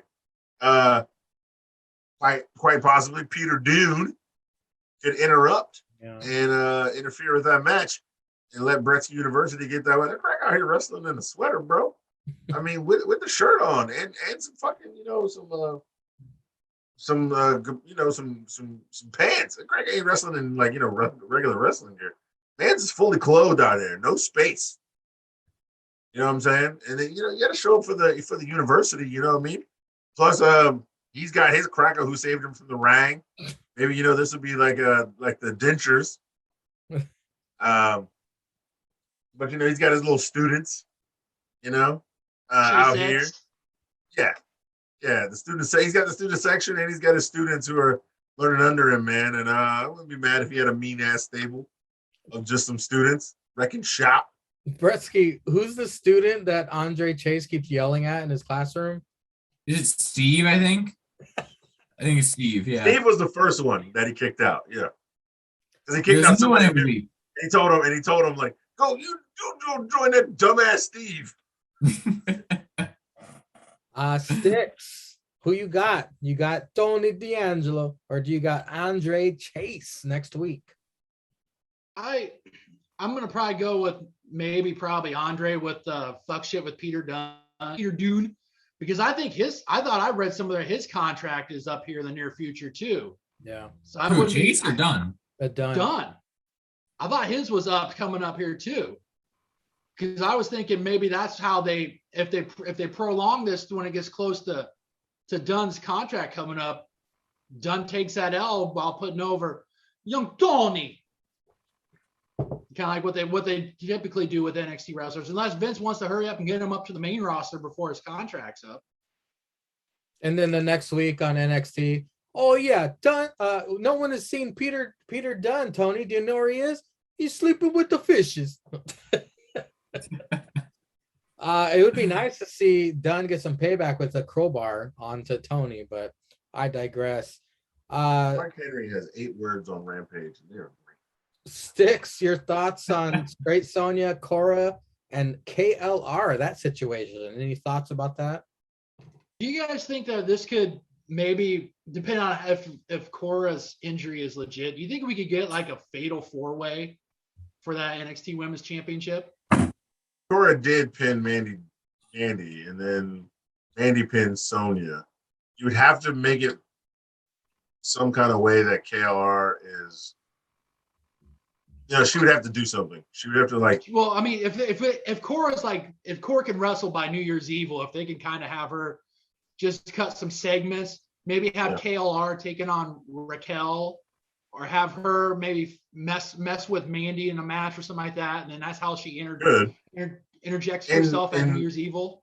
Yeah, in theory you could, but you just have to make it make sense with KLR, and then that's the only thing. Or even if you just did like a triple threat between those three and the winner becomes like the number 1 contender. Oh yeah, you could do it that way. Yeah. I just get like a vibe that we're gonna either get all like those three against each other, or somehow we get those three and Mandy in a match together. Yeah, could be good. I'm gonna run out the rest of the night here. We get technically it's the main event wrestling match. Santos versus Zion Quinn. The crowd is very pro Santos. Zion dominates. Santos gets the advantage with attack during the commercial picture-in-picture. Zion gets back into it. Elektra looking smoking hot as always. Vic and Wade bicker about Elektra being a distraction or not. After a towering Hurricane Rana from Santos to Zion, Elektra places brass knucks on Zion's hand. Zion tosses them aside. Phantom driver for the win for Santos from the distraction. After this, the Diamond Mine still talking about Braun versus Roddy, and then talk your talk. Mello and Jack Broach. He, the A-Champ, throws a towel at Malcolm. The disrespect. Right. Why is everyone so damn disrespectful around here? Malcolm says. Tell him, Malcolm. Tell him. We got Boa talking some nonsense no one cares about. And then, of course, we get Johnny's farewell address. Johnny thanks the fans. for a chance that kept him in NXT, or Regal too, of course. Change is scary, but it needs to happen. He's going to be a dad in February. He kept talking, but the crowd was reacting to something. I thought it was Ciampa, but Grayson Waller attacks with a chair, puts it around his neck, rams him into the stairs, puts him through a table, screaming at Vic to do something because I guess Vic and Johnny are friends. He was like, do something. What are you going to do about it? Very sad, but like you guys said, it kind of leaves the option of Johnny coming back eventually, getting his revenge on Grayson Waller. Sticks, we're going to start with you. Santos versus Zion. And then all the other shit I said. Good match. Santos puts on a really good match. I'm surprised that he hasn't been called up to the main roster yet. I mean, he probably should have a couple months ago. But good match. We still get kind of a little bit of a thing going between Elektra and Quinn. Like, did she mean to do it, or was it all part of a plan to get him DQ'd? We got that going forward. And Johnny's it was kind of the perfect way for him to go. He gets out, comes out, he gets to thank the crowd. He gets to go out with a speech, but then you're still putting over a new talent, and it does leave the door open for after Candice has her kid, if Johnny wants to come back to NXT or if Johnny's just going to go somewhere else. So not a pretty good way to end the show, match-wise and promo-wise. Cesar. We got Santos versus Zion, and then Johnny's farewell. Your thoughts? Talk your talk. Oh, yeah. Santos versus Zion, good shit. Always is. Santos, phenomenal wrestler. Zion's good. Up-and-comer dude, big, buff, throwing crackers around, whooping that ass up in the ring. And yeah, you got that that little Latin-filled thought pocket outside the ring. Something pretty to look at. You know what I'm saying? She's trying to get some of that Zion meat. You don't want it. That grilled stuff thought pocket. Yeah. Stuffed crust. Oh yeah, that's a good one. That's good eating right there. Good eating right there. Now, yeah, it was a phenomenal match. Main event worthy. It was very good match. Everybody got their stuff in. Then yeah, they got their shit in. So a little distraction. They're gonna keep this feud going. I ain't mad at it. And then yeah, Johnny gave his little speech. We all know what he's got to do. This is a great way to get heat for Grayson Waller. Great way to like fully cement him heel. Comes out when the guy's, going away, and then fucking attacks him with a chair, put him to the table, talk shit to everybody. Especially like Vic. Yeah, they're both from Cleveland, right? Yeah, they're both Browns fans. Yeah, they're both Browns fans. They're both from Cleveland. So yeah, good shit all around. And yeah, great way to get heat. Bretsky, your thoughts on Santos versus Zion, and then we all know how big of a fan I am of Legado del Fantasma. But this is great, and I love the intertwinings of all these different stories of putting Elektra to the forefront and having Santos there, all the different intertwinings of this. But this is a very good match. It gave Zion Quinn kind of like a put up or shut up. Like, you're in the main event match slot. Let's show us what you can do. And he showed us what he could do. So he lived up to it. Great match. And again, like, I love the idea of like, was she helping Santos? Was she helping Zion? Was she just fucking around? Like, what was she doing? So that was great. And then of course, Johnny's speech, you could tell it was like from the heart, and it was a great speech. Obviously you can't say anything bad about it, but then Grayson Waller doing what he did. And it's like in the back of my mind, like and again, planting the seeds, because like when the whole interaction with LA Knight where he says, "Oh, I'll show you. I'll go viral tonight. I'll show you. I'm gonna get the views." Like, okay. Yeah, I'm gonna get the views. Like, oh, okay, what does that mean? And you forget about it because it's earlier in the night. Then it's like, oh shit, that's what he meant. Mm-hmm. And I love the direction the character's going. He has probably the most heat in NXT right now. Probably the biggest heel in NXT. Yep. And it was just great. It was great. I as a fan loved every minute of it. As a critic, if you can call me fucking that, I loved every minute of it. And it was great. The speech was great. The attack was great, and everything was executed awesomely. And it gives Johnny that door.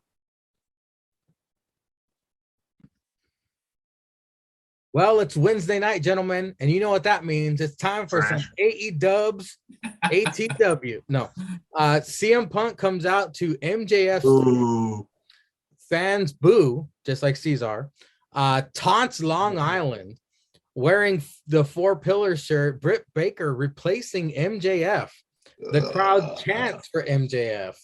Punk continues to berate the crowd, leans on the Islanders a bit much. Like, all right, move on. Calls everyone chicken shit. MJF vid listing all his accomplishments, walking on the football field with his Burberry shoes and all Caesar. The Diamond Battle Royal begins. Jay Lethal almost eliminates MJF immediately. The crowd boos. Wardlow and Sean Spears making sure that does not happen. Bunny gives Hardy the knucks. Wardlow and P2H clash. Leo Rush fighting with Team Taz. MJF hiding behind Wardlow the whole time. MJF then eliminates Wardlow along with a couple other people. Dante Martin, Ricky Starks, and MJF are the last 3. We thought Team Taz was going to gang up on MJF, but Dante eliminates Starks, making Taz shit his diaper. Dante versus MJF for next week in that diamond ring. Ricky attacks. MJF looked like he was going to save Dante, but then he helped Ricky attack Dante. And here comes CM Punk for the save. Bretsky, your thoughts on the opening segment of Dynamite? CM Punk promo, it reminded me a lot of when Heyman came out to CM Punk's music. I'm going to get a drink. If y'all move on, y'all move on. Yeah, like when Heyman came out to Punk's music in Chicago after Punk got quit. Yep. That was all. It reminded me of that. And even though he did lean on the Islanders a little much, I, as a hockey fan and as a Rangers fan specifically, I loved every minute of it. Actually, oh, hello. Oh my God. Oh my, we got some double cat action on. Oh. So I loved it. All over the screen. No. So it was good. Swimming in pussy. I enjoyed it. It was a good way to open, and Punk still got that heel promo on him, so yeah, he can do that. And then fucking announcer going for MJF, and he got so many chicks, bro. It was crazy. It was really funny. And MJF being like the asshole baby face, even though he's clearly not the baby face, was great. And even I love how every year he has the same strategy, by the way, for this battle royal. It's the same exact strategy, but he always does it. It's great. And I really don't give a fuck about Dante Martin turning on Team Taz. We saw it coming. I do give a fuck about Taz being hilarious on commentary throughout the rest of the night and putting that he put Dante Martin so over and that entire story incredibly over the rest of the night. But Taz like, my lawyers suck. The rest of the night was great. But no, it's a battle royal. I do think Jay Lethal got eliminated a little bit too quietly. Quick. Yeah. But yeah. Was it during the commercial? Probably. They hoed him. Cesar, your thoughts on the Battle Royal opening segment? So if you want to say anything about CM Punk, you can, but it's mainly about the Battle Royal. The fuck would I say something about CM Punk? Because you don't like him. Yeah, well, I don't like him. He sucks. Hey, Mangria, we don't want to be here till next Sunday, okay? I got no. He sucks.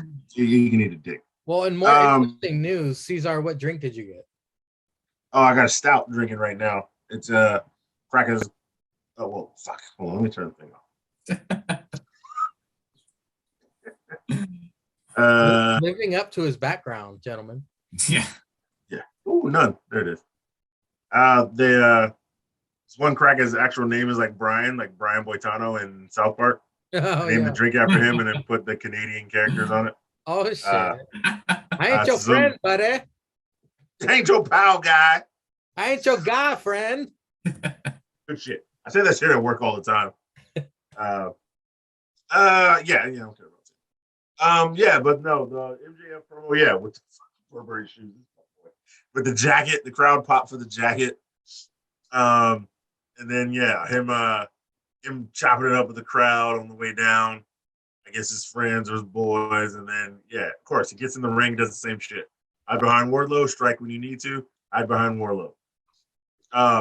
Sean Spears caught him on his shoulders and walked him around for a bit. Sean Spears had Burberry on the chair this week. I guess probably just for Strong Island and MJF. Fucking Spears, man. Y'all sleep. They sleeping on Spears. They always sleeping on Spears. But no, I thought it was a great battle. I thought it was a good battle royal. Yeah, they you know, for such a talented Jay Lethal is, they definitely held him out too quick. I figured they would do some shit like this with Team Taz and Dante Martin. And Leo Rush got his shit off. I think Leo Rush was one of the people MJF threw out. Leo Rush definitely threw out. He definitely kicked P2H, which is why he got put out. Yeah. But yeah, no, great shit all around. Yeah, MJF versus Dante Martin should be good. Good. Should be good next week. If MJF wins this ring again, it's gonna kind of piss me off because that means he's probably gonna lose to CM Punk, which is dumb as shit. No, you know what I think, Cesar? I think Diamond Dante has a nice ring to it. It does.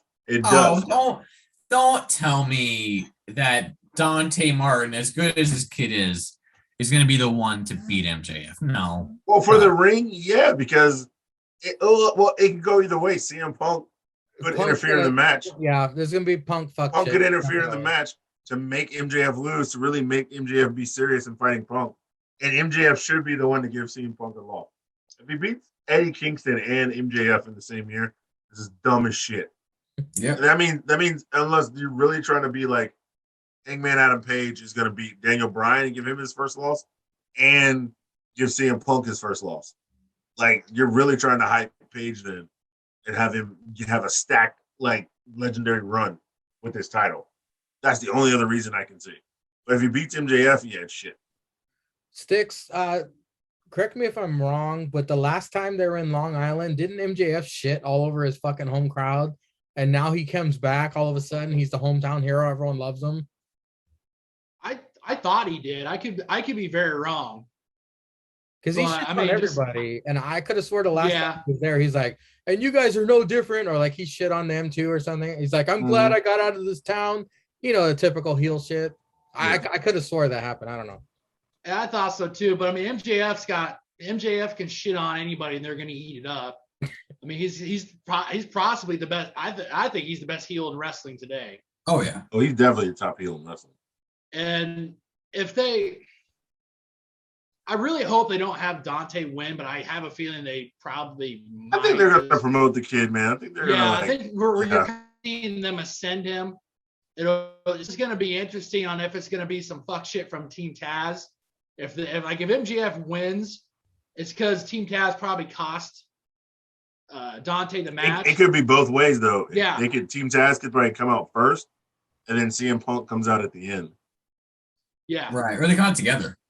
Oh, yeah, they come out together.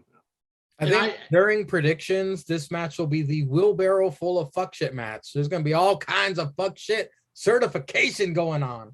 Sorry, Sticks. I didn't mean to interrupt you. No, I think when we do get MJF and CM Punk, he's got to go over CM Punk. I mean, if he loses to CM Punk, then it's just. I'm sorry, I said that about Eddie Kingston too, and then you saw the match. Yeah, but this is with MJF. I mean, you're literally going to have these guys that you're bringing from WWE, and they're going to. I mean, Daniel Bryan tied or went to a draw with Kenny Omega, so that kind of protected Bryan Danielson. But I mean, you got to have MJF go over. I mean, especially when CM Punk came out and said, "I'm not here to collect wins. I'm here to help get over talent and all that stuff." I mean, he's not gotten over anybody but himself. Yeah, he's beating all the young talent he wants to put over. Yeah, but I think if he gets over on MJF on this one, then that's just a bullshit remark that they should be thrown back at CM Punk anytime he either makes a Twitter post or an Instagram post or even just has a video, just starts talking. I mean, you got to start at some point. If you're Tony Khan, you got to just say, all right, I'm bringing you guys in. I'll build you guys up against like some mid-card talent, but like my pillars, my guys that are top card guys, you can put up a good fight, but I want them to go over. Yes, agree. So that's how you're going to cripple your company. Up next was a Quattros tag as Jungle Express and the Blonde Honkies versus Bretsky's Wet Dream. It's the Acclaimed and 2.0. Wow. 2.0 are so great at being annoying pricks, screaming into Brian Pillman Jr.'s face when he was getting stomped on. That was fucking hilarious. Facts. By the way, I guess someone shouted at Anthony Bowens, "You fucking faggot," during the match because it made TMZ. Wow. Yeah. Very because he had a disappointing. Twitter. Him and his tag team partner, they shared a Twitter post. I know Bowens showed a Twitter post where he essentially came out. Yeah. No, he's been out. Still, you don't do that shit. Yeah, he's been out. It's very. He's been out. But yeah, he put out a tweet that was like, yeah, like you know, we love everyone. Like they say the kind of response to like that shouldn't be at shows. Like everyone was mad at that. Yeah, it makes sense. It was in New York. I think after that happened, I think they threw Boss Stones out of the crowd. They're like, "All right, Boss Stones, that's enough of that language." He said threw Boss Stones out of the crowd. Bowens with a stiff kick right to fucking. Bro, he kicked that Dude, man in his. Did you see that shit? Yeah. Oh my god! Show it. Did I Pillman see it? Jr. Yeah. Brian Pillman felt that kick. Yeah. My man's teeth is fucked up. Of course, stacking opponents in the corners. Luchasaurus is smashing them all. Incredible fast-paced action. Danny Garcia tries to distract, but Eddie Kingston, your mother, by the way, in a DMX hoodie, attacks. Yeah. Jungle Boy snare trap for the win. The camera then follows Kingston to behind stage. Kingston was saying a bunch of inaudible stuff. They didn't have him mic'd up. Ortiz, for some reason, was holding him back. And then here comes 2.0, and Danny Garcia beat the fuck out of them. Who knows what's going to happen there, but I must go to Bretsky first.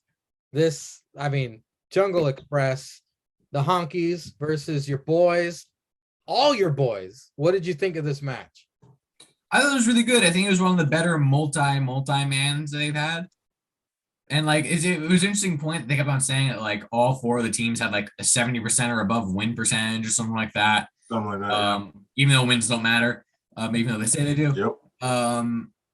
Yeah, it was a good match. I think I agree. Like, you know, obviously as unbiased as I can possibly say it, 2.0 have really come into their own, and like they're great at being, like you said, they're great at being fucking annoying pieces of shit. Yeah. Like that's the one thing they've been able to do good. Like when they get the TV time, they're able to do stuff that like on like heel tag teams, like even chicken shit heels. They do the stuff that makes you just like, God, I hate you guys. You're just so annoying. Why are you on my TV set? You want to take a swing? You want to take a swing? You want to take a swing? Exactly. And it's funny is I didn't realize that they had such a high winning percentage until, and it's like that's the problem with Dark, is like nobody watches it. What you want on Dark? Well, like the thing that people are going to remember is the ones that you won and lost on TV, and they have not won much on TV. So you know. But yeah, it was a good match, and then obviously, you know, Eddie Kingston comes out, and you know, Chris Jericho's okay now, which is great. You know, he's out of the hospital. Yeah. But you know, Eddie Kingston, I don't know if they meant to mic him up or not. I imagine they meant to. Oh, when he was backstage, yeah. I think the camera should have had a mic, and I just didn't think it didn't work or something. And then apparently him and Santana and Ortiz are really good friends because they're all from New York. And yeah, and just a backstage beatdown. My favorite part of that was actually Max Caster. I like Max Caster, another phenomenal rap. But him, he came through the curtain, and the camera was like had him in his frame. He goes, "Oh shit!" Like jumped out of the frame and came back through the curtain. It was really funny. But you know, it was definitely a very fun, very good match and a very fun post match beatdown. Stixy Drip Trip, I will now take it to you. What did you think of this Quattro's tag? It was a good match. Like Bretsky said, it got the heels like Acclaimed and 2.0. They were able to get their stuff in. Max Caster again killing it on the mic coming down. And 2.0, just their out like their trash talking out of the ring work is just so. I mean, it's so good. And then you're able to get the good guys a win. And then the backstage stuff, I think we're going to end up getting 2.0 and like Daniel Garcia versus Proud and Powerful and Eddie Kingston, which will be a good match. I mean, it'll be good to get Santana on our TV set because I think they should be in the tag team title hunt themselves. which we don't get very much unless you watch Dark or Dark Elevation, which You know, I'm I pretty got sure time for that none of bullshit. us do. So I mean, this it'll be good to get them on actual TV to be able to see them. But it was a good match. It got everybody got their stuff in, and it kept them somewhat relevant to us. Cesar, thoughts on the Quattros tag? Yeah, no, it was a good match. I still like, yeah, it was a good match. You know, I like how they got rid of Marco Cunt. I know you like that. Kind of replaced him with Christian. But I mean, as we all know, Jungle Boy can go, Luchasaurus can go, even though the Crackers can go. 2.0 Hose are great heels, and you know, the two Negras that like yelling and rapping. They're great in the ring as well. Even though they like talking shit about everybody. AEW, the Acclaim this year. Do you have the boombox this time, or does he just not bring the boombox anymore? No, I Got don't think he Reaper. brings the boombox. He doesn't bring it when he's wrestling, I don't think. Oh, well, that's some trash. Still need the boombox. But anyway, yeah, everybody got their shit in. And fucking what's his name on the fucking Twitter? Well, somebody said is MJF gonna ring the ring again? And he was like, yeah, that's the only way he'll give it to me. That's the only way I'll get a ring from MJF is if I beat him in the Battle Royal. Platinum Max. Dude, Caster and MJF, I think MJF tweeted out earlier today, like, I have the best smile in wrestling. And fucking Caster retweeted it, and the best kisser, too.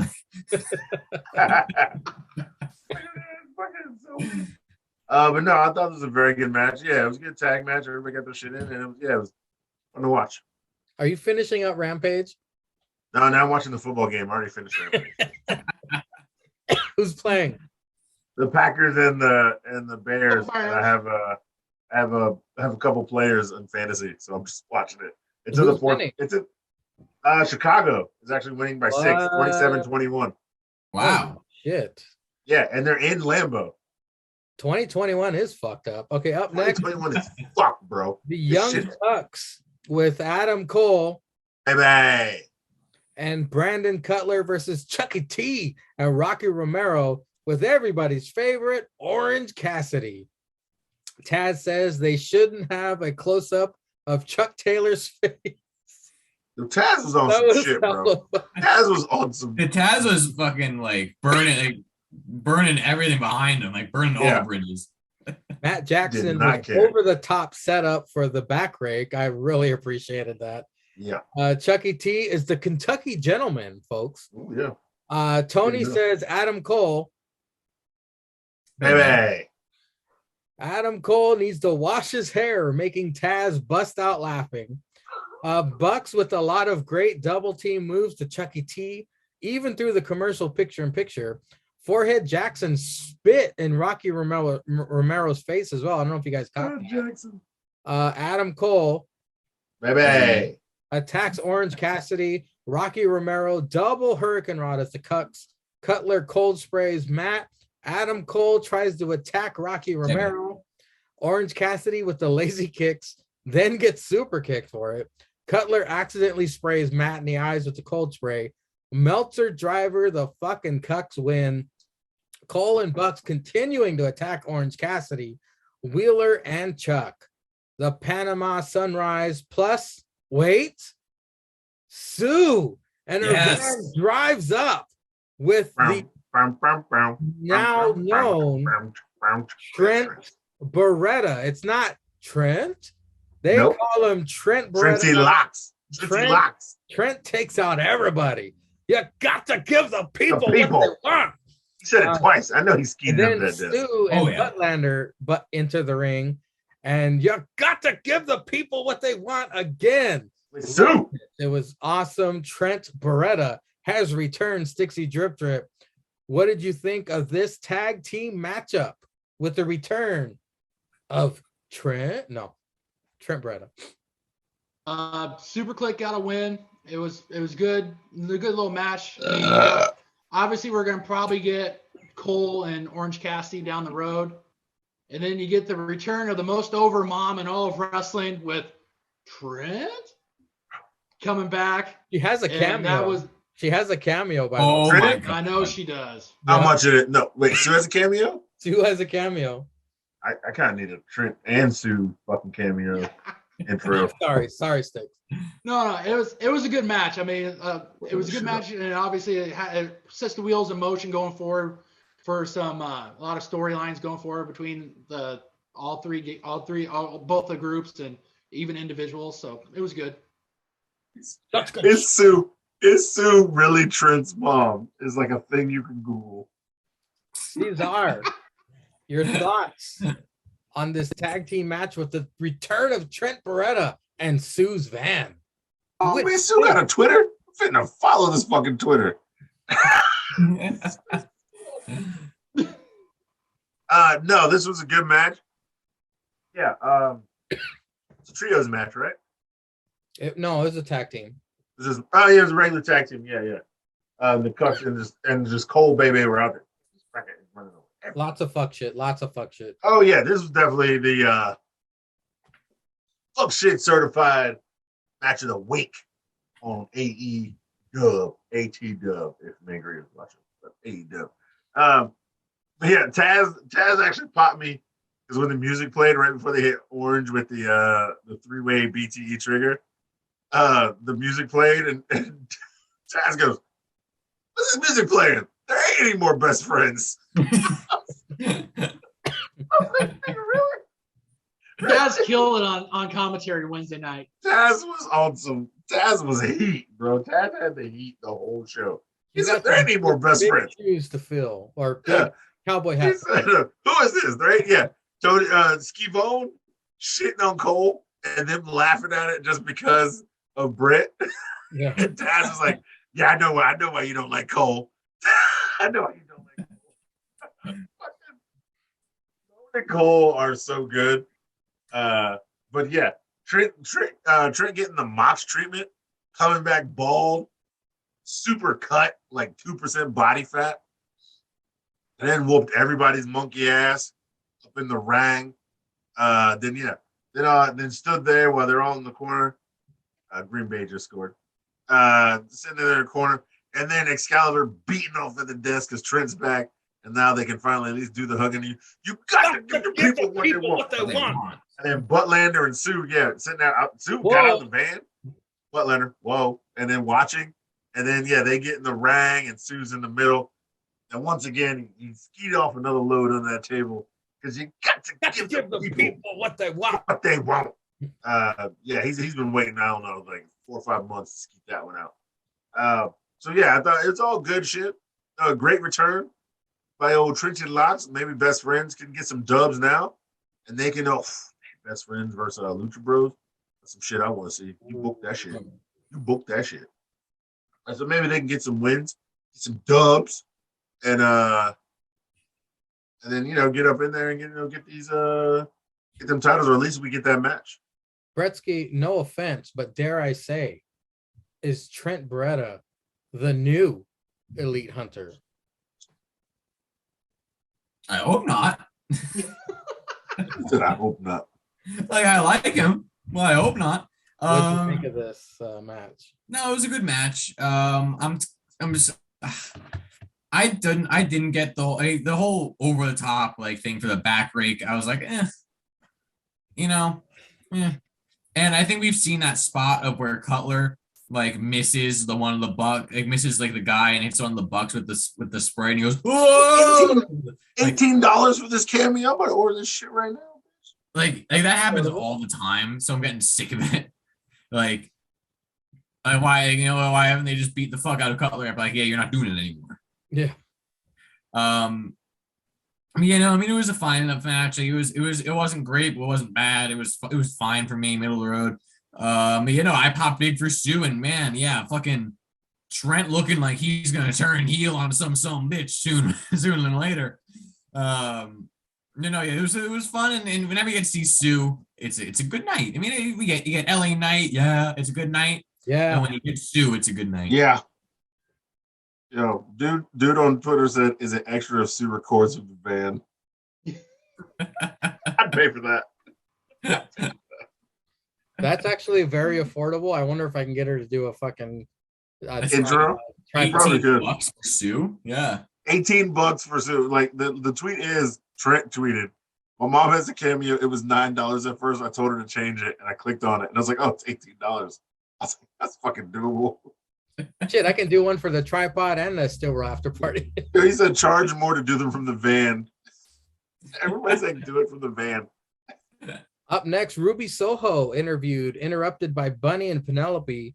Jumped by Nyla, by the way. Tay J for the save, setting up the match for Rampage. Sammy interviewed by Tony, and then Cesar's favorite, Cody Jarrett stealing the thunder of the TNT champion. But did the TNT championship belt look way better to you, by the way? Yeah, it looked way it's better. back. I think everybody gets to design like their kind of thing. I think Sammy went back to the original design, but just more bling on it. Cody still has burns showing, by the way. Cody Who will gives be a the shit? next challenger for the TNT title. Ethan Page in the stands with the mic calling out the fact that, of course, Cody gets the TNT title match. Scorpio says that Dan Lambert will be returning. I'll just move on to the next match. Hater with Rebel, not Reba, Yep. and the Doctor versus Riho, who I hate tremendously. What Hater, did y'all do to you?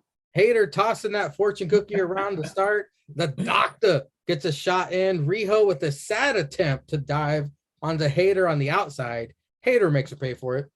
Loving how the Doctor hams it up for the camera. Every time the camera gets in her face, she says some shit in it. I'm always trying to read her lips.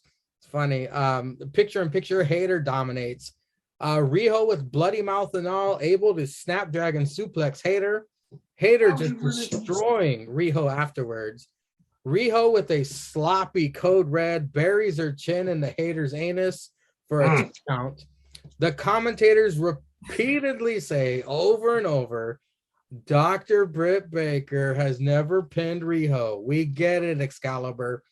Riho avalanche crucifix and knee strike. Riho wins. The Doctor attacks. The Great Bretsky 99. Your thoughts on Ruby Soho interview getting interrupted and jumped. Sammy getting interrupted by Cody. Ethan Page running his mouth. Fumble. And the Hater versus Riho match, sir. Yeah, I didn't really care about the Ruby Soho thing. What? That shit was hilarious. Nobody does. It was funny, but I didn't really care. And No, Nyla Rose had the line of the week. Surprise, bitch. it was really funny. It was really that funny. popped my wife too. She laughed at that. She goes, surprise, motherfucker. She just runs up and my says, girlfriend heard that. And she goes, surprise, bitch! I'm back in heat. I was like, Maria skipping the heat. Like, yeah, Surprise, that was shit. motherfucker. But the heat was surprise, bitch. It was really, that was funny. But then fucking TJ come in with chairs and they don't swing them. Yeah. Why? Oh my god! No, all I cared was surprise, bitch, and you could cancel the rest of that thing. That shit was great. But, like it was so hard when she said it too. Surprise, bitch. But yeah, then Sammy coming out. Cody got booed out of the building, which you love to see. You love to see it. It's gonna be a good match, I'll tell you that much. But I don't, Did you see that bullshit of like when he came out, he acted like he was down the heels entrance ramp, but then he turned around and was like, "Oh, I gotta go down." Aaron the Rodgers. one. Touchdown. All right, relax. we evolved into nothingness. But yeah, and then I'm excited to see Dan Lambert back. Then what do we got next? We got fucking Shitting on AEW. What he needs to do. Keep shitting on AEW. Damn. I also hate Riho. Damn, Never what liked Riho her. do to you? Never liked her. Probably never will. Not believable. Not believable. I like Jamie Hayter. Riho looks like I could like sneeze and she would die. Looks like that. It was a fine enough match or whatever. And I kind of think it's not like this was John Cena versus Randy Orton where it's like you could say, oh, John Cena's never pinned, Randy Orton. They've had like what 3 matches ever? It's like, oh, in her career, Dr. Britt Baker has never pinned her. In her career, Rio's like fucking 20. Like what? Yeah, so it was just stupid and annoying. But whatever. Riho won. Wow, we didn't see that coming, and I can't wait till she loses because if she beats Dr. Britt Baker, I'm gonna be very upset. I'm gonna be fucking pissed. Should be the first 2-time champ. These are your thoughts on the surprise, bitch. That's it. Skip. Etc. That's it. Skip. Cody Wait, Jarrett. what was next? Cody Jarrett interrupting Sammy. Yeah, you can fuck Cody Jarrett. Eat a dick. I hope you eat another flaming table and set yourself on fire. Then I hope you join Jake in the tub with JH when he grabs a toaster. Fuck boy. Next. What's next? Riho versus Hater and the Doctor ringside. Oh yeah. So yeah, I thought this was a really good match. It's a good match. It wasn't bad. It wasn't not bad. There were some sloppy moments, but it wasn't bad. Jamie Hayter was trying to kill that bitch, though. I ain't even gonna lie. She dropped her dome piece like a I was couple of watching times. that ass the entire time. I don't know. Yeah, of course. Damn, maybe you didn't know. He didn't. He's looking for discoloration. Oh no! Don't bring that back. Yeah, Oh, You know, Cesar. You You know. know. You know. You know. Yeah, man. Yeah, but JD Hayter got that dome. Oh shit. She got that dome. Only time I was jealous of Riho. Yeah, only time you get jealous of Riho was when her head was like all up in that dome. Her chin's got skid marks. She's so far I up in seen that it. shit. I seen it, boy. She was up in that jank like all you can eat buffet. Like Andy with a spoon. oh I God! synced it. But no, I didn't think the match was bad actually. But yeah, we knew Riho was gonna win. And then they stomped that bitch out. Good. We can soften her up. Soften her up for the Doctor. And I think even Taz said some shit again about like Adam Cole when Britt was out here. Taz is still, I think, stoking the fire with Skivone. Wait, no, he said like Skivone says something about Cole and Taz goes, he really doesn't like you. Yeah, he really doesn't like good. I don't like him either. But no, we all missed the best part of the last segment is when Skivone gave Sue the Sting treatment. And I forgot we skipped over that because he was like when the van rolled up. He was like, "It's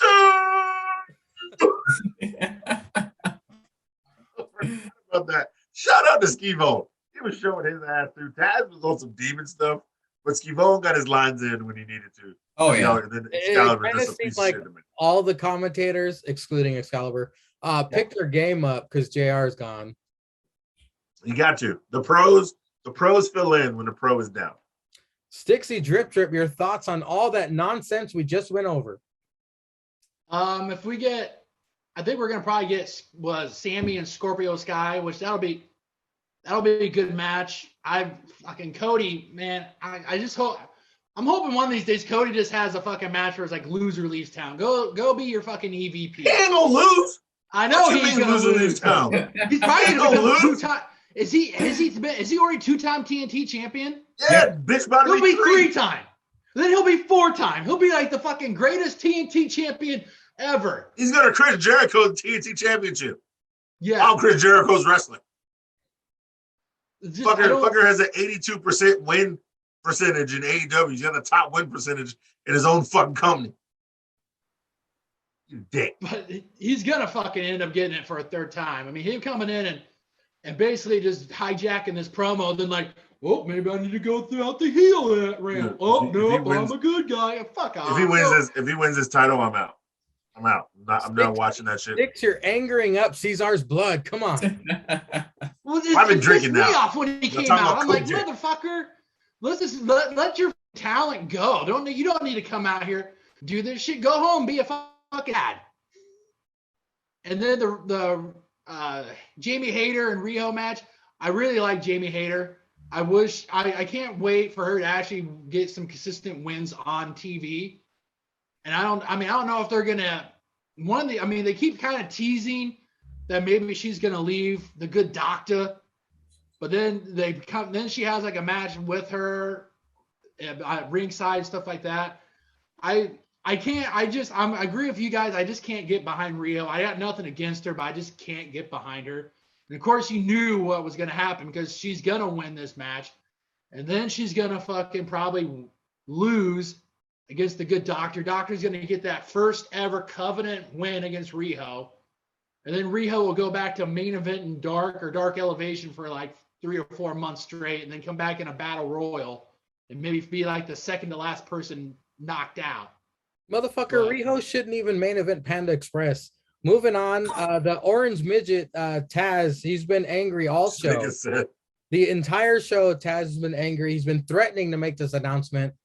Oh, damn it. Sorry. Okay. So Taz's little announcement is he's going to send Hook in to face Fuego del Sol because he's all that and a bag of potato chips. Up next, the Varsity Blondes with Buffy, interviewed by Tony Schiavone. The lights go out. Who appears? Of course, it's Malachi Black. Of course. Spitting, not swallowing, in Buffy's eyes. We need to get some help. Get some help out here with Buffy hamming it up big time. Let me get through the main event as well. The main event sees Bryan Danielson versus Johnny Hungy. Apparently, John Silver can equal kicks with Bryan. I'm loving this heel Bryan, by the way.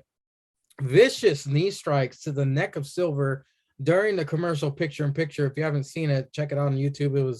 It was quite vicious. Silver able to lock in the heel hook to Bryan. Bryan tries to kick him in the face to release it, but Johnny just goes, in his face, getting all white boy crazy, Cesar. After a flurry of elbow strikes, a label lock, or half Nelson, Johnny Hungy passes out. He tries to kick Silver's head in, but Hangman for the save, ending the night. Stixie drip. Taz is sending Hook out.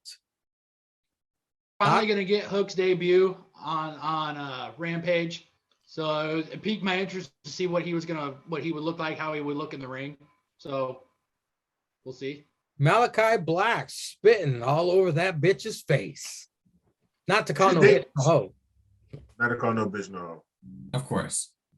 It makes me wonder because you hear the rumors that they might be going to do like a House of Black faction. So it makes me kind of wonder if like these people that he spits like the mist in, if they're going to be maybe potentially like members. So that could be something going forward. I mean, otherwise I have no idea why, unless he's going to go after like one of the Varsity Blondes, which is, I don't know why you'd want to do that. Oh no, Cody's going to join the House of Black? That's not good. Fuck, I hope not. The main event, Bryan Danielson, Johnny Hungy. I thought this was a good match for Johnny Hungy. I thought he looked, I mean, Daniel Bryanson won, but Johnny looked really good in this match. I mean, he looked like someone that you could probably give a main event slot to, you know, for a Rampage or a Dynamite. I mean, he really held his own. And I thought it was a good match. I thought it was a good match to have in the show, unlike what they've done otherwise of other shows. I agree 1,000,000,000%. Julius Caesar, your thoughts on sending in Hook, Malachi Black spitting, and the main event? Yeah, sending in Hook finally gets that debut. Good stuff. We'll wait for that, you know, for Rampage. You know, Hook's been training for a while. You know, time to get him up in that ring, get some experience wrestling in front of the cameras and doing work, doing dirt. Nothing wrong with that. I have a ball back. 2 was what? Spit and miss. I mean, was she dating that black dude? She used to, like, you know, black shit all shot in her face by now. She should have just, you know, ate that shit. You know what I mean? She should be like, should have ate it, spit it back out. Yeah. She should have been like, yeah, she's like, I know you got. Give me some more. She's like, not in the hair. Not in the hair. Not in the hair. Not on the lashes. Wash the varsity jacket. Wash the Letterman jacket. Yeah, you know what I'm saying? She's like, man, that cracker be shooting that black snake mold in my face every other night. This shit don't affect me. What you got over there? Get this little bullshit black Kool-Aid, cool-ass water out of my face. I'm used to getting blasted by black hoes every night. This ain't nothing. That's what she should have said. That's what the bitch should have said. I'd have been like, God damn, this is great writing. Who wrote this? That's what I would say. Gotta love Taz really playing it up on commentary. Somebody get her some help. She needs some help. Get her help, Jones. He always says Jones for everything. Jones. And then the main event was really, really good. Johnny Hungy versus old Brian Danielson. Did Alan Angels really tear his MCL? I have no idea. I didn't invest. Like on BTE, BTE, he was even playing it up on BTE because like but then like when he came out with Hungy, like he had the crutch. So I don't know if he actually like really tore his because BTE he had the water sign. It was like they didn't have a crutch for him, so they gave him like a floor is wet sign. And he's like leaning on it on BTE. Oh shit! That was pretty funny. No, you should watch that BT because it was so good. Anna actually calls out. Whoa. Anna. Whoa. She calls out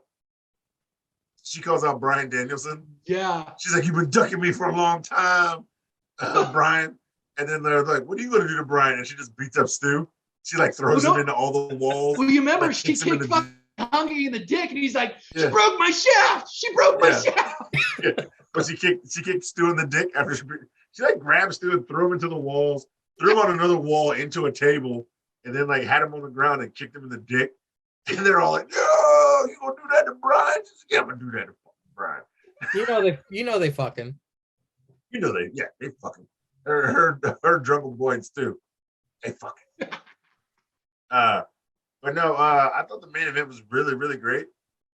I like how they try to hype up Johnny Hungy because he's so short and compact. So then when he does do powerful slams, it's they try to use science and that shit. Like, oh no, it's a smaller fulcrum. So when he hits him with that German, it hurts harder because he's like bending over and he's only so small because he's so. I'm like, bitch, he just slamming crackers. Fucking arms are tree trunks. He's strong as shit.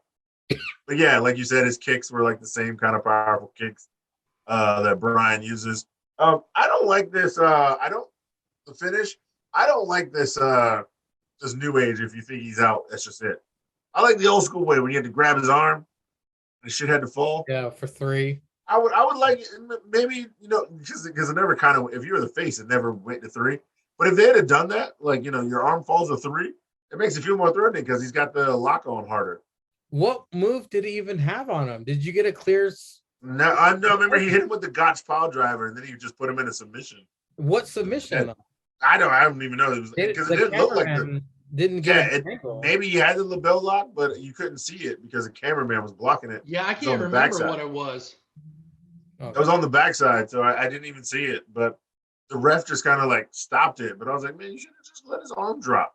And then of course, Hangman for the save and says he's gonna beat the Cowboy shit out of Brian next week. So it should be a good match. Do you guys think that Johnny Hungy is the male Jordan Grace? Look at the body types. Yeah. Well, except Jordan Grace is taller. Yeah, but Jordan Grace is like 3 feet taller. Yeah. She towers over Johnny. Yeah. Well, Bretsky is not back, so let's just go ahead and talk about Hook's debut because Rampage really was the Lucha Bros winning, of course, was a great. Yeah. The Lucha Bros doing the Lucha Bros. And there was hot women. Is amazing. Hot women in that tag match. The hot women, and then we had the debut of Hook. I gotta say, very impressed. Hook, my God, he's got the look, he's got the music, he's got the moves. His music was hard as shit. This kid, I was like, oh shit, what the fuck is this? You might want to add. Say it was like act. Didn't Taz say Action Bronson did his song for him? So they're like really good friends. Yeah, well, they're all New York. Yeah. You might want to add a 5th pillar to AEW because it looks like Hook is getting off to a great start, and Team Taz is now going to be taken seriously with this. And what we keep saying, there's all these 3-person teams. Mm-hmm. With Hook, Team Taz could be a threat for those. You got the experience, speed, and the promo from Ricky Starks. You got the powerhouse from Hobbs, and now you got the technician from Hook. Yep. But no, we were talking today at work, and my boy brought up a fact that Daniel Bryan kind of wants a faction. Mm-hmm. What if Daniel Bryan, Hook, and the cracker that's with 2.0, Daniel Garcia, all technician wrestlers, and all had a faction? That'd be nice sometime down the future. You can't tell me that shit. Yeah, in the future, but you can't tell me that shit wouldn't be mean. What would it be called? I don't know. We couldn't think of a name. We're trying to think of like stupid tech names, but like grounded pound. Yeah, we're like tech decks and fucking teched up. The cracker taps. The submission magicians. Tapped out. Well, you can't call it tapped out. That's a UFC thing. And did you like the nice touch at the end of the match? He used the Taz mission to win. Yeah. Use the Taz mission to win. Yeah, that's what I was like. I was like, great. And I think they all have submission moves. So it's like some label lock, Taz mission. And Daniel Garcia does like something. I think he does like the Red Death or something like that. Something like that. Yeah. I was like. Any more thoughts on Rampage besides that, Sticks? Lucha Bro. I mean, obviously Lucha Bros winning, but I think it was. I don't know if it's that same night or a day later. Uncle Dax sent out a tweet with the picture, and he's like, "What you don't see here was that this guy's foot was under the rope, so that's not a legal pin." So it's like. I like how they keep that feud going with something like that. Like they pin the wrong guy. I mean, because they talked about how like they wrestled. What was it, like a couple nights earlier at Triple Mania for the Triple H Championship match or titles, and FTR won. Yeah. So I mean, there was a good match, but I mean, obviously, and how they had it with Hook main event. I was kind of a little worried that with him having that, he was going to come out and lay an egg, but he fucking came out and he looked good. I mean, his judo really throws. Good. Yeah. But, I mean, he looked really good. Yeah, so for the main event, I thought it was a really good main event. I mean, we all know that Johnny Hungy can go. And it's ironic, too, because, I mean, a lot of people have said this, that Johnny Hungy is like kind of a similar kind of person to what was Daniel Bryan. Or Brian Dance, everyone calls. So it's kind of like looking into the future in a sense. So it was really good. And the idea of like building him up so much to where like, the only person in the world who can match kicks with Brian Danielson is John Silver. Like that builds that dude up massively. Mm-hmm. And that's big time. So I think it was a very good main event. I'm loving heel Brian. Yeah. Because heel Brian's the best Brian. Yep. Yeah, it was just, I mean, what else can I say about it? It was great. I mean, any Brian Danielson match is going to be great. So that's really kind of it. I also, I love the heel hook spot, and all the other spots were great. And just the promo at the end was so good from Brian of just shitting like kicked his head in, about to kick his head in. Just goes to beat the shit out of him. Johnny Hungy didn't tap. He passed out. So it kind of saved him a little bit. But no, yeah, then Hangman for the save. It was just great all around. Makes you really want to tune in to Winter is Coming. I have no problems with it.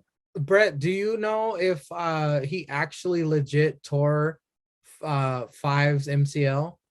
I do not know if that's legit or not. Okay. I do not know. We were talking about that. We don't know for sure either. Not really sure. Thoughts on Hook's debut on Rampage? Love it. I mean, that's the only thing I saw from Rampage. I saw the entrance. Listen, my man's coming out to Action Bronson. So I give him the respect to that. Everyone's calling themselves hookers. It's great. Mm-hmm. I'm a fan. He's still a little green, but you have Taz as a father. Like, you're gonna be good. Mm-hmm. And so I think he has nothing but upside, nothing but bright future. He was over as fuck already. Mm-hmm. And yeah, I mean, I see nothing but good things for Hook. He's already got that confidence and the swagger that you need to be successful, and he has the talent, the base level of talent that you need to be successful. So, absolutely a fan. I am a hooker. I'm a hooker. Well, gentlemen, winter is coming, and we're gonna make some fun predictions here. There's 4 matches announced. We're gonna kick things off with match 5. There's 5. Yeah. Yeah, you keep forgetting about Cody and Sammy. Are you sure that's legit?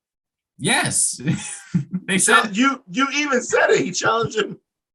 Yeah, I didn't say for Dynamite. I didn't say for Winter is Coming, because they said next week. All the sites that I looked up did not have that match listed.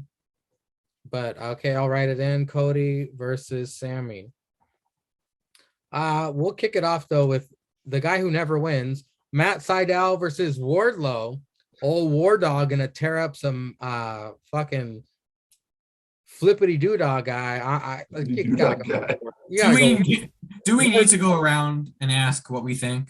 It's unanimous, I'm guessing. Wardlow Unanimous on Matt Seidel. All right. Well, let's start waxing poetic on I'm pretty sure Bretsky's looking forward to this. I'm not being sarcastic. Serena Deeb and Hikaru Shida are renewing their rivalry. It's the third match in this rivalry. Bretsky, Hikaru Shida, Serena Deeb. Who's coming out on top, in your opinion? I desperately want Serena Deeb to come out on top because Serena Deeb is fucking awesome. I don't think that will happen. And for the first time in a while on this predictions, I'm going to think with my head, not with my heart, and I'm going to go with Shida. Oh, correction. Angria is right. Cody is challenging Sammy on Christmas Day. What? Why? Yes. Okay. I'm reading it right now. He goes, the greatest gift you could get for Christmas. He said is your Cody open challenge Jarrett for Christmas Rhodes Day Helmsley has been filled, and it's going to be me. Yes, they weren't even. I wasn't even clear about that either. So okay. Yeah, they're fighting Wednesday, December 22nd. Okay. So there is only 4 matches for winners coming as of right now. Okay. Yeah, so I'm gonna go with Shida begrudgingly because I really want Serena Deeb to win. It could do a lot for her, but she's also kind of older. She's kind of there more to put over the talent and get some wins on Dark. So I'm gonna go with Shida, unfortunately, as much as I would love to see Deeb. Sticks, Deeb, Shida, who's winning? Shida. I mean, she's sort of an AEW original, so they're gonna go with her if they want to even keep her somewhat in in the AEW women's title picture or even in the TBS title picture. She's got to get a win. Wasn't Deeb's win fuck shit? Didn't she do no cheat? No, she just kept fucking up her knee. Yeah. Okay, made her tap. And then Nyla. Didn't Nyla make her tap too? Yeah, because Serena Deeb hit her in the knee, and then Nyla did like that stretch muffler shit, and then so she tapped. I just can't put it past the fuck shit factor here. It's Deeb with she's so good in the ring. She's wise. She's very wise. She has more experience than Shida. Yeah. The fuck shit factor is what's gonna make me decide here. I think Deeb's taking it. I gotta go with Deeb. She's gonna do some fuck shit. Angry is saying what we all want to happen. Caesar, your thoughts? I'm going with Deeb. Fuck the world. No. Like Deeb FTW title? Deeb needs this. Like Shida don't need it. She had like the longest reign as AW Women's Champion. Like if you're trying to build Deeb back up and put her, you got her heel, you got her gimmick. This is a blood feud kind of. Because Deeb, I think Deeb didn't do any fuck shit. She just like they were kind of like respected at first, and then Deeb was like just kind of snapped in that first match, which would have been Sheeta's like 50th win or something, and just stopped it. So I'm going Deeb. Deeb now is gonna be like, nah, bitch, you ain't getting the. I'm getting the 2 out of 3. You ain't getting the 2 out of 3. You remember the promo they cut on Dynamite? That was a fuck. Yeah, that was a legit promo. I want Deeb to win. I really don't want shit. It's 70-30 for me, but I'm going Deeb.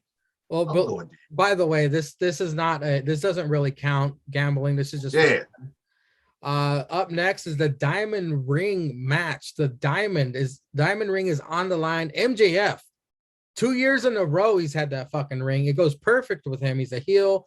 He uses it to win. Going up against a face, Dante Martin. The dude has set the world on fire this year. He's got all the momentum on the world. He's got Leo Rush on his side.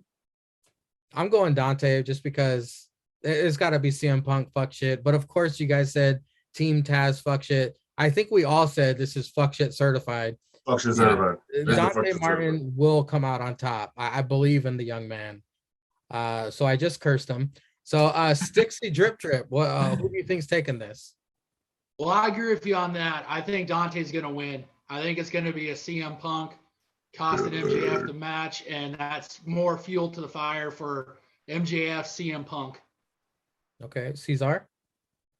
Yeah, you cursed him, but you gave the corny line Diamond Dante. And that shit is stuck in my head. And yeah, I don't think MJF's gonna win the ring and beat CM Punk. I see. So he's gotta lose. It's either or for you. Yeah, he's gotta lose this to be the first loss to CM Punk, because he will brag about beating CM Punk being his first loss forever. And that's way more better push up. And plus, like we said, it's functionally certified. I feel like Ricky Starks and them will come out and like maybe like the beginning or middle of the match. The CM Punk will come out when it's like near its end to make sure he sticks it to MJF. So yeah, I think Diamond Dante is a thing. MJF loses the ring. But I feel like MJF is like, bitch, I won it twice. This is like this is the ring I won, ring 0. And I got the ring I won last year. You got the ring, like the O2 ring, and I'll win that back. I feel like maybe you can build a feud there. He'd be like, I'll challenge you for the ring at the next pay-per-view. So I feel like Diamond Dante is a thing. And then MJF loses to Diamond, but beats CM Punk. You just put another idea in my head, Cesar. What if a Team Taz that could be shady as fuck and Dante wins and they fucking steal the ring and Taz wears it on commentary? On commentary? Oh my God, dude. Dante, you see this? Dante? I'm Diamond Ring Jones. No, Session is 9/10 of the law, bitch. Bretsky, your thoughts on the Taz would say that. The 9/10 of the law is how we live in New York, bitch. Diamond Ring Jones. Yeah. I'm going Maxwell. I'm going our old pal MJF. I think that I know exactly what you're saying. I think this is a toss-up, surprisingly, which you would never have said like 6 months ago. But I think that maybe what'll happen is like MJF like nearly loses, but then he like sneaks out a win, and he's like, "Fuck you, CM Punk! You almost made me lose to a nobody. Like I'll take you on." So something like that. You spin it like that. I know they're building up Dante Martin, but realistically, like when his brother comes back, they're still a tag team, and I can't see if this push had been happening for a year and a half for Dante, I could see it.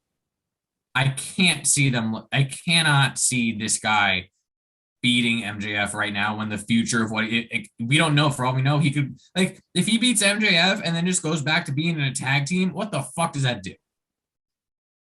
Like, well, actually, if they both go into Leo Rush, it makes them a trio, the trios tag, and then he still could like single wrestle on Dark. Remember, what happens on Dark or Dark Elevation. Exactly. I just don't know. I don't see Dante Martin being the guy to beat MJF and then because if he wins the ring, he beats MJF, he's got to have a prime spot in Dynamite every week.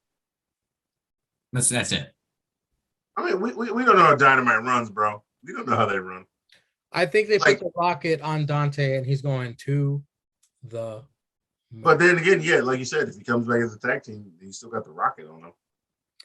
And now, gentlemen, now Leo Rush might punch people with the ring and help them win tag matches. This is the main event. It's AEW champion Hangman Adam Page versus Bryan Danielson. They beat it into our brains, gentlemen. Oh, last year, winter is coming. The title changed hands. They said it 40 million times. We get it.